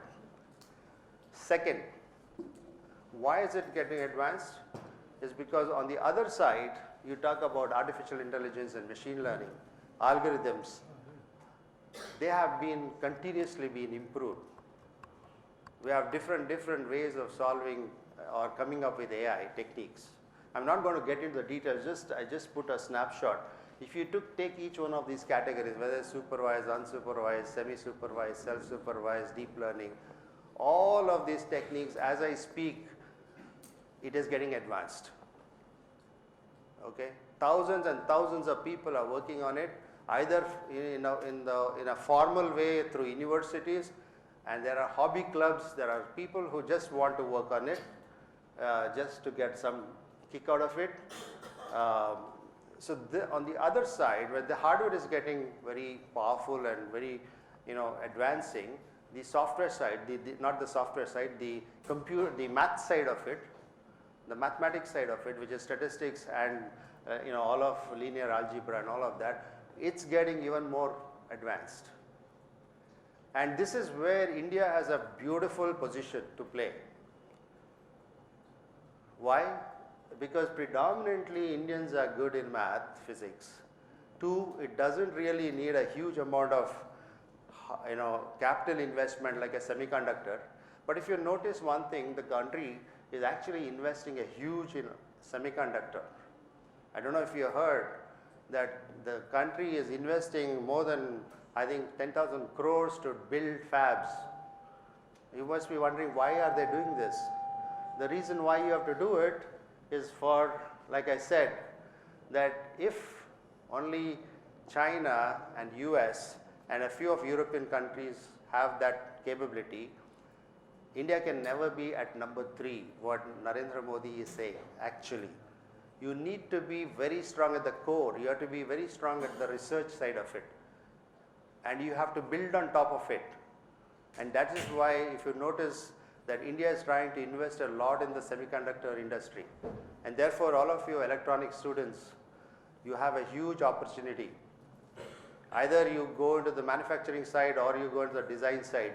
In either ways, you have a huge opportunity. 5-10 years from now, we will have, if not 5 nanometer fabrication setup, we'll definitely have something like 15-20 nanometer setups. Okay. So this is the other reason why AI is advancing. The third reason why AI is advancing is today we actually have access to a lot of data, right? We have figured out at least how to store data, and we do kind of know how to manage data to some extent. This word big data you must have all heard about. It is nothing but, you can have all kind of data. It can be visual data, it can be text data, it can be audio data, it can be video data, it can be any kind of data, data coming from sensors, data coming from machines. Imagine you start getting all this data. The problem is when you get so much of data, you really don't know what to do. How do you process that data? How do you manage that data? Okay, but the good news is we have the ability to have this data coming in, and there are companies who are actually leveraging this data like nobody's business, right? If Google is #1 in the world, it's not because they built a great search engine. It's because they're sitting on a pile of data which is so important. If the American government want to know about somebody, they actually look back to Google today. Google continuously churns their data. Google is continuously crawling on the data that is coming on the internet. All of you are using Gmail, right? So they actually know everything about you, because by doing analysis of what you write on the Gmail, they will know you are a professor, you normally do this, you normally are interested in these areas, this is the kind of friends you have, everything they can do. So companies will have data. In fact, countries which will control this data, like Korea, China, is controlling data. I don't know if you know that in Google, there does not exist Google or Facebook in China. Why did they not want to have it? It's because it's so important that they can't give that data to somebody else, because then they will know everything about you, about their country. They will know every aspect of what people are thinking. So much so today they will know that there is a program happening in Raichur, if at all they are interested. If somebody is interested to know whether there is a program happening in Raichur and if you are doing broadcast, for sure they will know that. And if it becomes interesting, day after tomorrow it will be somewhere on the Google site. So managing the whole data, the first thing was we didn't have the data. Today they have data of all sorts, okay, structured, unstructured, semi-structured, coming from geospatial machines. Today you can sit at your house and control your machine. Maintenance of computers, maintenance of big large machineries are done remotely. When I used to work in GE, our maintenance, we used to have what is a contract. We used to have contract with Boeing, Lufthansa, Emirates, all the big companies, British Airways. The engines are given by GE. They have written a contract with us for 10 years saying that you have to manage our machines. They are just an airline. They do business, they don't do machines. GE will sit, they have a remote, they have a what you call a SCADA system, where it's remotely monitoring every aircraft that is flying, and at every time where it is flying and which path it is taking. Not only that, they are getting data from their sensors continuously about the engine. When you fly aircraft across Middle East, it's very different from flying aircraft across Europe. The reason is very simple. The harsh weather of the Middle East, therefore the AMC, the maintenance contract for Emirates is like almost 2 times more than the maintenance contract for, let's say, Germany and European sector. That is the level of data processing which has a direct impact on financials. It's the same aircraft, but for you the maintenance cost is different. For another person the maintenance cost is different. How do you make the decision? Is based on data analysis, right, and AI. So we would be able to predict much in advance that this aircraft better land down for a maintenance. We will tell the airline, this particular aircraft, please land it within next 1 month. It has to go through a maintenance. Otherwise, you're going to have bigger problems. It's just like your car. If you don't maintain your car, one day you will have to put a big bill because the engine will have got spoiled. If you maintain the car, maybe you don't have to spend so much money. Exactly the same concept, right? We used to take this data and do a lot of predictive analytics on it. We do what is called as prognostics, and we call it predictive analysis. Prognostics means how much more time you have for life. If a machine is there, I can already tell you how much more time this laptop can survive, depending on how the person is using the laptop. Okay, not necessarily all laptop will die in 2 years, but for some people it may die in like 1 year. Third thing, cost reduction. All the hardware that you're talking about actually, has come down. Okay, what is to cost like memory chips, processor chips, is to be costing about, let's say, $1,000 has now come to $200 with a much more power of computing, with much more ability to do more functionality. The cost is coming down, especially in the hardware side, and that is one of the reasons why this whole thing is getting also influenced, right? And there is the new paradigm of cloud computing, right? So what has happened with cloud computing is people don't have to have their own infrastructure. Okay, of course there are challenges in terms of security, but that's kind of guaranteed by the service provider. So cloud computing actually has reduced the cost. If I start my company today, I don't have to buy a single hardware. Believe me, I don't buy servers, I don't buy anything. I have to buy a laptop because I have to use it. But for my computation, I just go and sign up with Microsoft or Amazon. They will give me everything. They will give you all kind of software, everything preloaded, whatever you need, it is there. Not only that, the nicer part is, they will even tell me, if you are not using it, don't pay for it. When you are using it, we'll bill you. Just like your electricity. It's a great model for especially startups, for people who are starting business, because you don't have to upfront invest, right? So that's the third reason why it's improved. Then of course the competitive advantage. Companies have started to realize that without AI, the competitive advantage is going to go, right? If you're not going to use AI, you're going to be not in the business. If you look at manufacturing of cars today, so much of AI is there. On the manufacturing belt, when the car is getting assembled, there are robots which can identify whether that part is fixed properly or not and stop the manufacturing line or kind of identify a different product or a different component for it. So unless you bring in AI, you are not going to be competitive. I can tell you that for even research.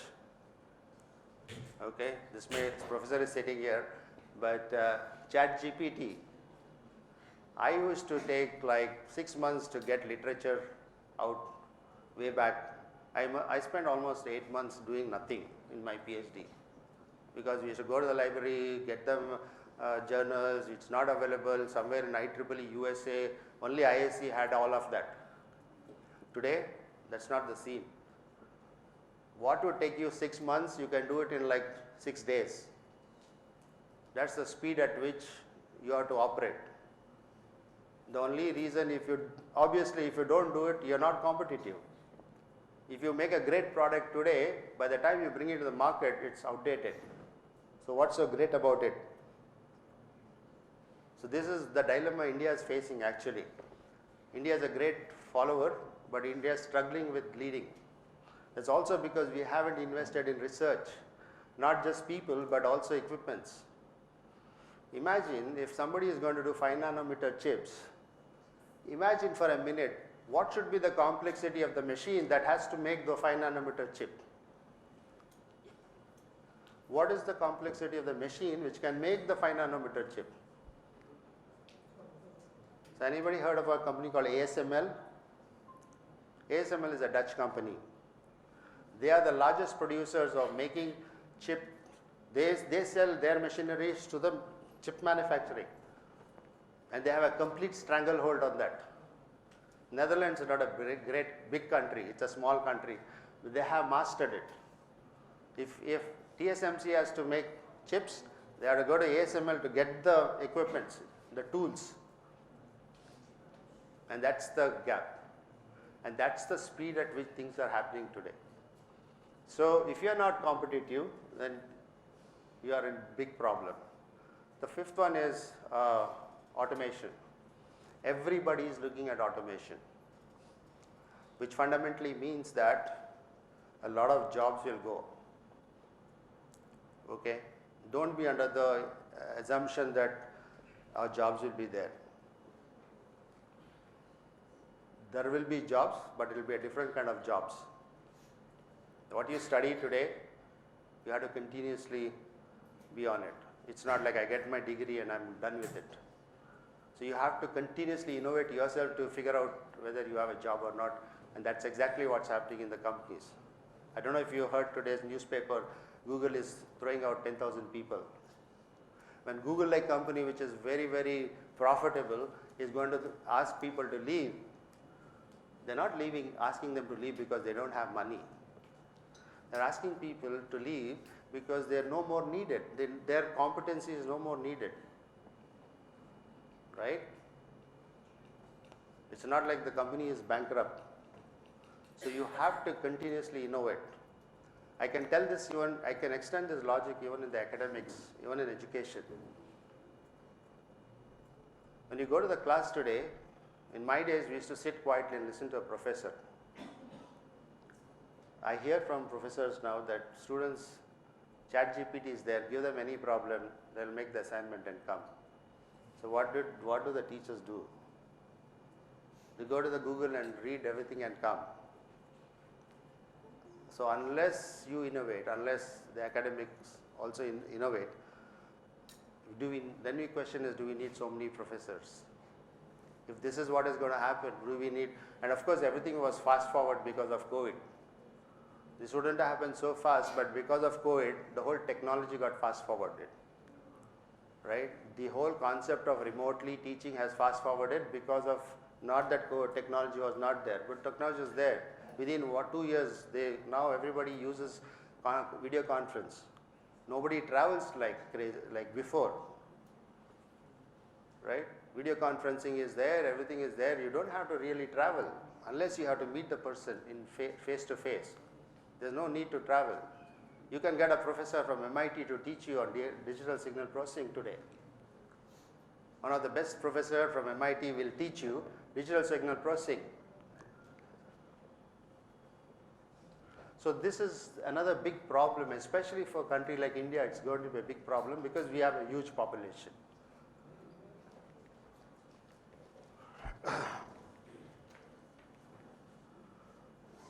Another thing why AI is going to go up is because of regulatory. If you notice what the government is doing, it's not just in India but across the globe. The regulatory is becoming very strong, right? So they can actually find out if you are compliant to something or not just by looking at your data. The age-old system of sending inspection committees and looking at everything will go. They will ask you, put the cameras, send us this data, we will figure out you are compliant or not. So regulatory is another reason why AI is going to go really fast, especially from the government side. Even in India, they have already started it. I don't know, at least recently I got a tax notice that I had not paid taxes for 2016-17. I was wondering how the hell did they come to know about this? I'm talking about 2016-17. We are in 2023-24. That means the government of India also has systems where they can actually see what was your income every year. And that's a regulatory process. This wouldn't have been figured out in the olden days. And finally, research and development. There's a continuous research happening in this space, either whether it's hardware, communication, or the algorithm itself. And this is one of the reasons why this whole AI is going to rise. So all of you, don't try to push back AI. It's not going to work. No matter what government does, AI is there to be here. Just like how software started in 1980s when I was there, and a lot of pushback, but that's exactly what will work with AI for the next 10 years. This is a company called Neural Links. Anybody knows about this company? Anybody? Anybody knows who is Elon Musk? You know Elon Musk, right? So it's the Elon Musk company. Just recently in January 2024, they had a clinical trial. So what he's doing is he is going to implant this sensor inside your head, not inside our head, for people who really are having problems. There are people who can't hear, who can't remember, the people who can't move their hands, the people who can't speak. He's trying to come up with a solution. His name of the company is called Neural Links. Please look it up. It's really futuristic. Okay, and he does a lot of futuristic stuff. He's way ahead of the rest of the people. So what does this product, what is this clinical trial, is that he is able to insert a brain chip and he can control a mouse or a keypad using just by thinking. Imagine that. I'm sitting here, I'm standing here, and I'll say change the slide. I'm not doing anything, I'm just thinking in my head. And it should work. Right? Don't ask me the details of this, it will take time, but it's very interesting how it works. So they are going to implant, they already implanted, they had a clinical trial, They had a clinical trial just last month. I mean, it was going on, but the data is showing very, very positive. So his idea is that he wants to do tasks by thoughts. No more moving your hands and all. And this he is trying to do for people who cannot move their hands, who cannot walk, who cannot communicate. It is in your mind. It's in my mind to walk out of the door, but I can still communicate to all of you that now I want to walk out of the door. So this is a company that, especially he is looking at the medical conditions. It combines hardware. It has a lot of very different types of sensors, and does a lot of computation. Okay. So with that, I think I'll close my session. I hope I was able to give you a good idea about the rise of AI, why it is rising, and why it will continue to rise. What is its impact on us, on you students? You are really advantaged, because unless you want to push back, there's no question of pushing back. Government is saying we'll put policy. Somebody tells me, oh, we'll stop ChatGPT in institutions. What will you stop ChatGPT in institutions? How can you stop anything?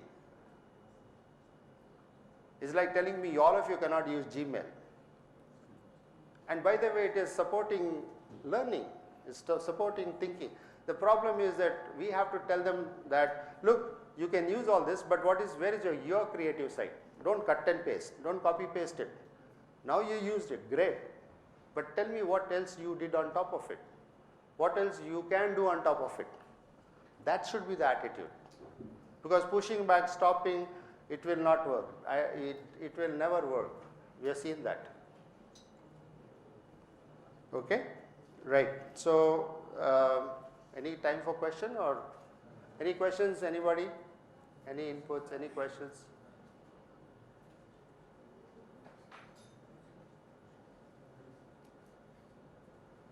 Okay, thank you.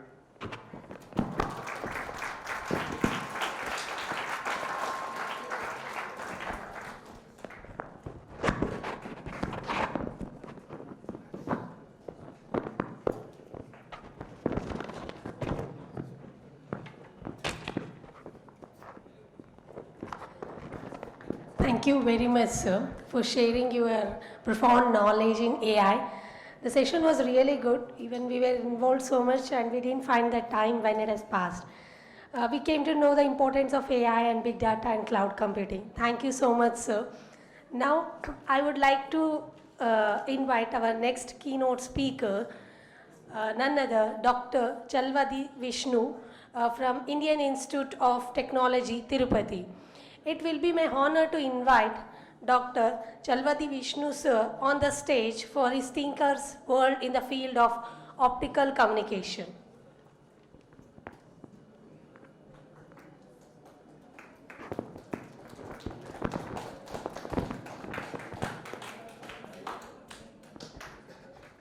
Don't worry. So, but before that, let me just continue from the previous talk of Pradeep, sir. He talked about ChatGPT. So, in my course in IIT Tirupati, this was the first time I had a test recently, and this was the first time because previously people didn't allow a ChatGPT. They were open book exams, but everyone knows what open book exams are, right? Basically, you have the book while you're writing the exam. So, this was the first time in IIT Tirupati that there was an open ChatGPT. So, in my test, they could use anything. They could use ChatGPT, and it is the task of the faculty to write, to give a question paper in such a way that even using ChatGPT, they should not be able to answer it. So, you can't blame ChatGPT as sir says. You have to improve your questions and you have to make the students think. So, continuing that, I'd like to talk about my experience for a couple minutes basically. The reason is, when I started, look at this year. So, I started my master's in 2016-2015.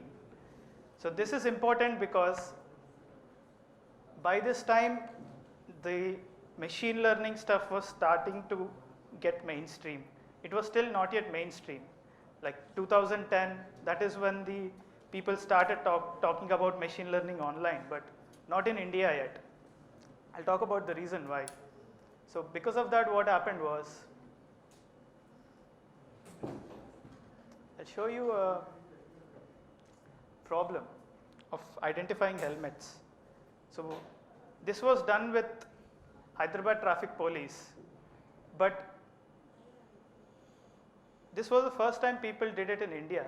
But the identifying helmets was already, there were softwares to identify people riding without helmets. This was because most of these algorithms or softwares were for Western countries. So, in United States of America, Europe, the traffic is very ordered. Everyone follows the rules. So, there is distance between people, distance between vehicles. It is easy to identify people in that kind of scenario. But in India, we know how the traffic is. It is very random, very erratic. So, that is why for 10 years, even though the softwares were there, people were not able to solve them for Indian scenarios. And in IIT Hyderabad, we were the first to actually solve this issue, and we were able to do it in, look at this data. Look at how close the vehicles are. This does not work if you use the same algorithms that people have already used. So, the main thing that I want to share is, you look at these IEEE papers, you should actually be motivated, not demotivated by them, because they are working on data which is not Indian data. So, what you have to do is look at these problems, look at these algorithms, and see that if they are applicable to Indian scenarios. Once you apply to Indian kind of data, you will realize how bad those algorithms are. So, that should be a motivation. That can be a key point of your research. If you're trying to start research, trying to choose projects, choose them in such a way that you can apply them in very odd scenarios. So, this was successful in 2016. and most of my friends, and this was sold everywhere across India, and now every traffic junction has it, and my friends scold me, why did you work on this? Because of you we are getting challans every time we drive without helmets. So that is something funny. And same thing, identifying accidents.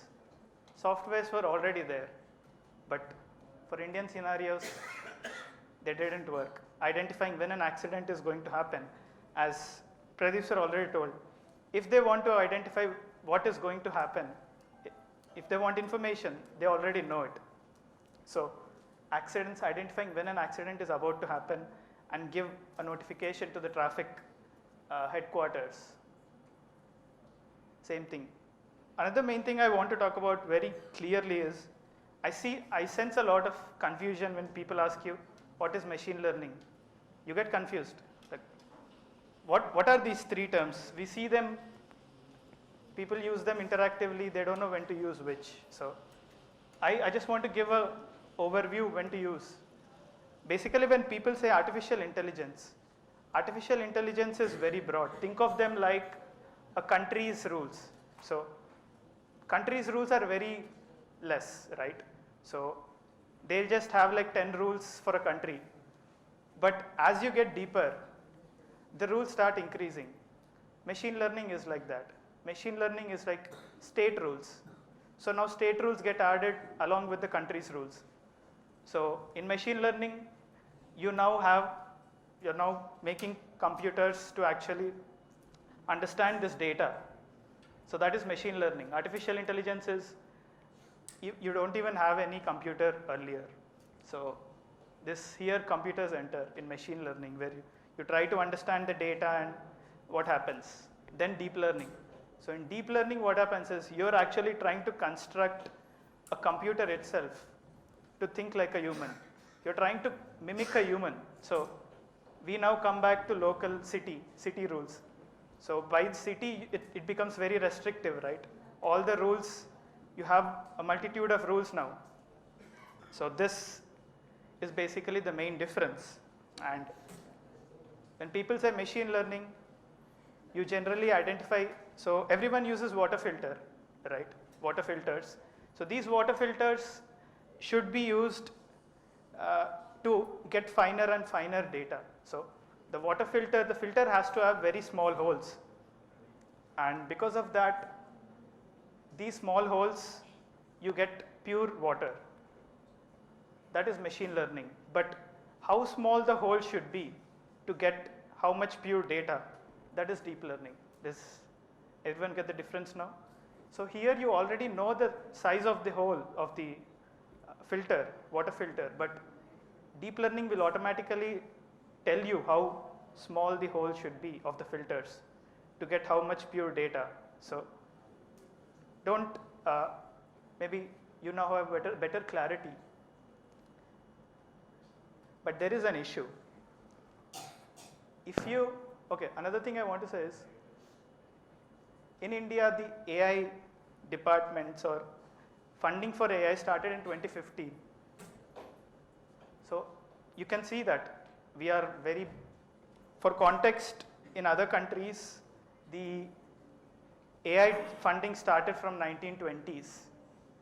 So we are about 100 years, we have to catch up, 50 to 100 years. This just started in 2015. And this is similar to IEEE. So how there are societies like IEEE, there are societies like NITI Aayog, NPAI, MATI. So these are all companies, government organizations, which actually give funding to your projects. You can actually look at their websites and apply your projects. Who knows, if it gets approved, you get money. And again, these are the organizations you have to keep track of every time. DRDO, NITI Aayog, India AI. Everyone knows all international companies, but everyone knows ChatGPT, right? But no one knows we have our own ChatGPTs, India's. Why is that? Why do people not know India's chat GPTs, India's tools? So the reason is we are not interested in actually finding out the solutions for Indian data. So you have to be very careful and always be motivated to see that if there is something when people say solved, it is not exactly solved, because for Indian data and Indian scenarios, it is still very much. And these are some tools which are very famous across the world, but we don't use them. Only these organizations use, but people don't use them. We need to start using them. And Infosys and Maruti are the most AI funded organizations right now in India. And I talk about a basic thing. So I just talked about how we are compressing data. So I'll just end on the task that when you compress the data, so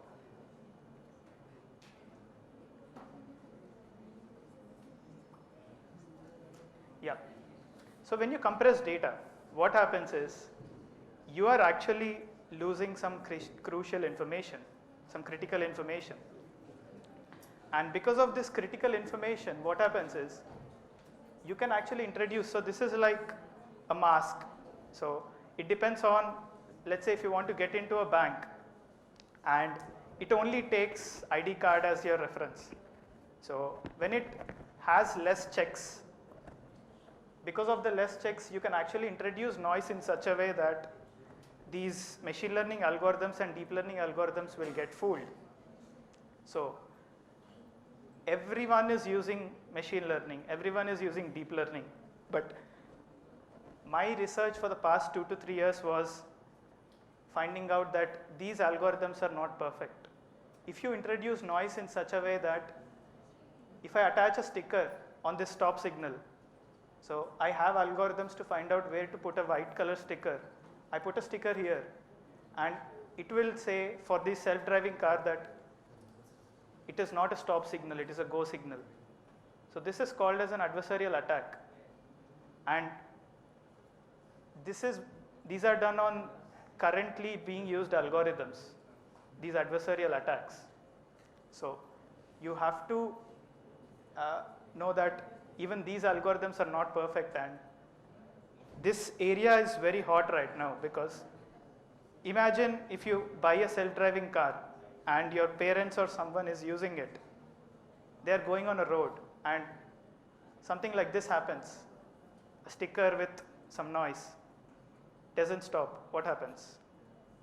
So because of safety, this domain of adversarial attacks, adversarial learning is very hot.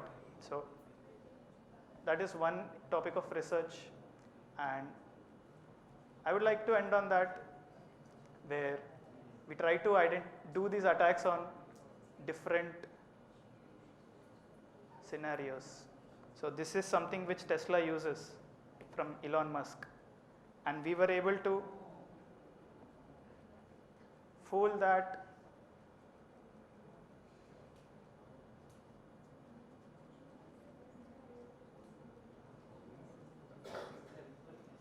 Can you see here? So that algorithm that Elon Musk uses for Tesla, it detects the car, but I was able to introduce the attack that the algorithm failed. This is something which is currently being used, and the attack was successful, adversarial attack. So, and after this paper got published in multiple scenarios, and even now the citations come every day. The main motivation for this is you have to remember this, no one cared about this. No one cared about safety of these algorithms. No one cared about data for Indian scenarios. So you have to look at these problems in that perspective to get new topics. And I think I'll end my talk. Thank you. Hope you guys have new direction now.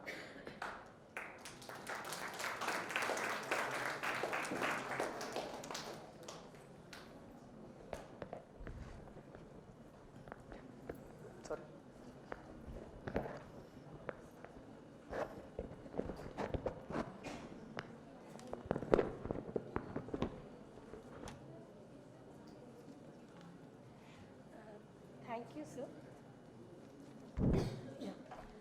Thank you. Thank you, sir. It was really a remarkable speech. You made us to understand from the Indian version. That was really good. And even we came to know which all are the Indian platforms which we can use. Thanks for that. This session was really useful for all our students. I would like to thank all the speakers for having such a wonderful session with us. Thank you one and all. Now the lunch has been arranged.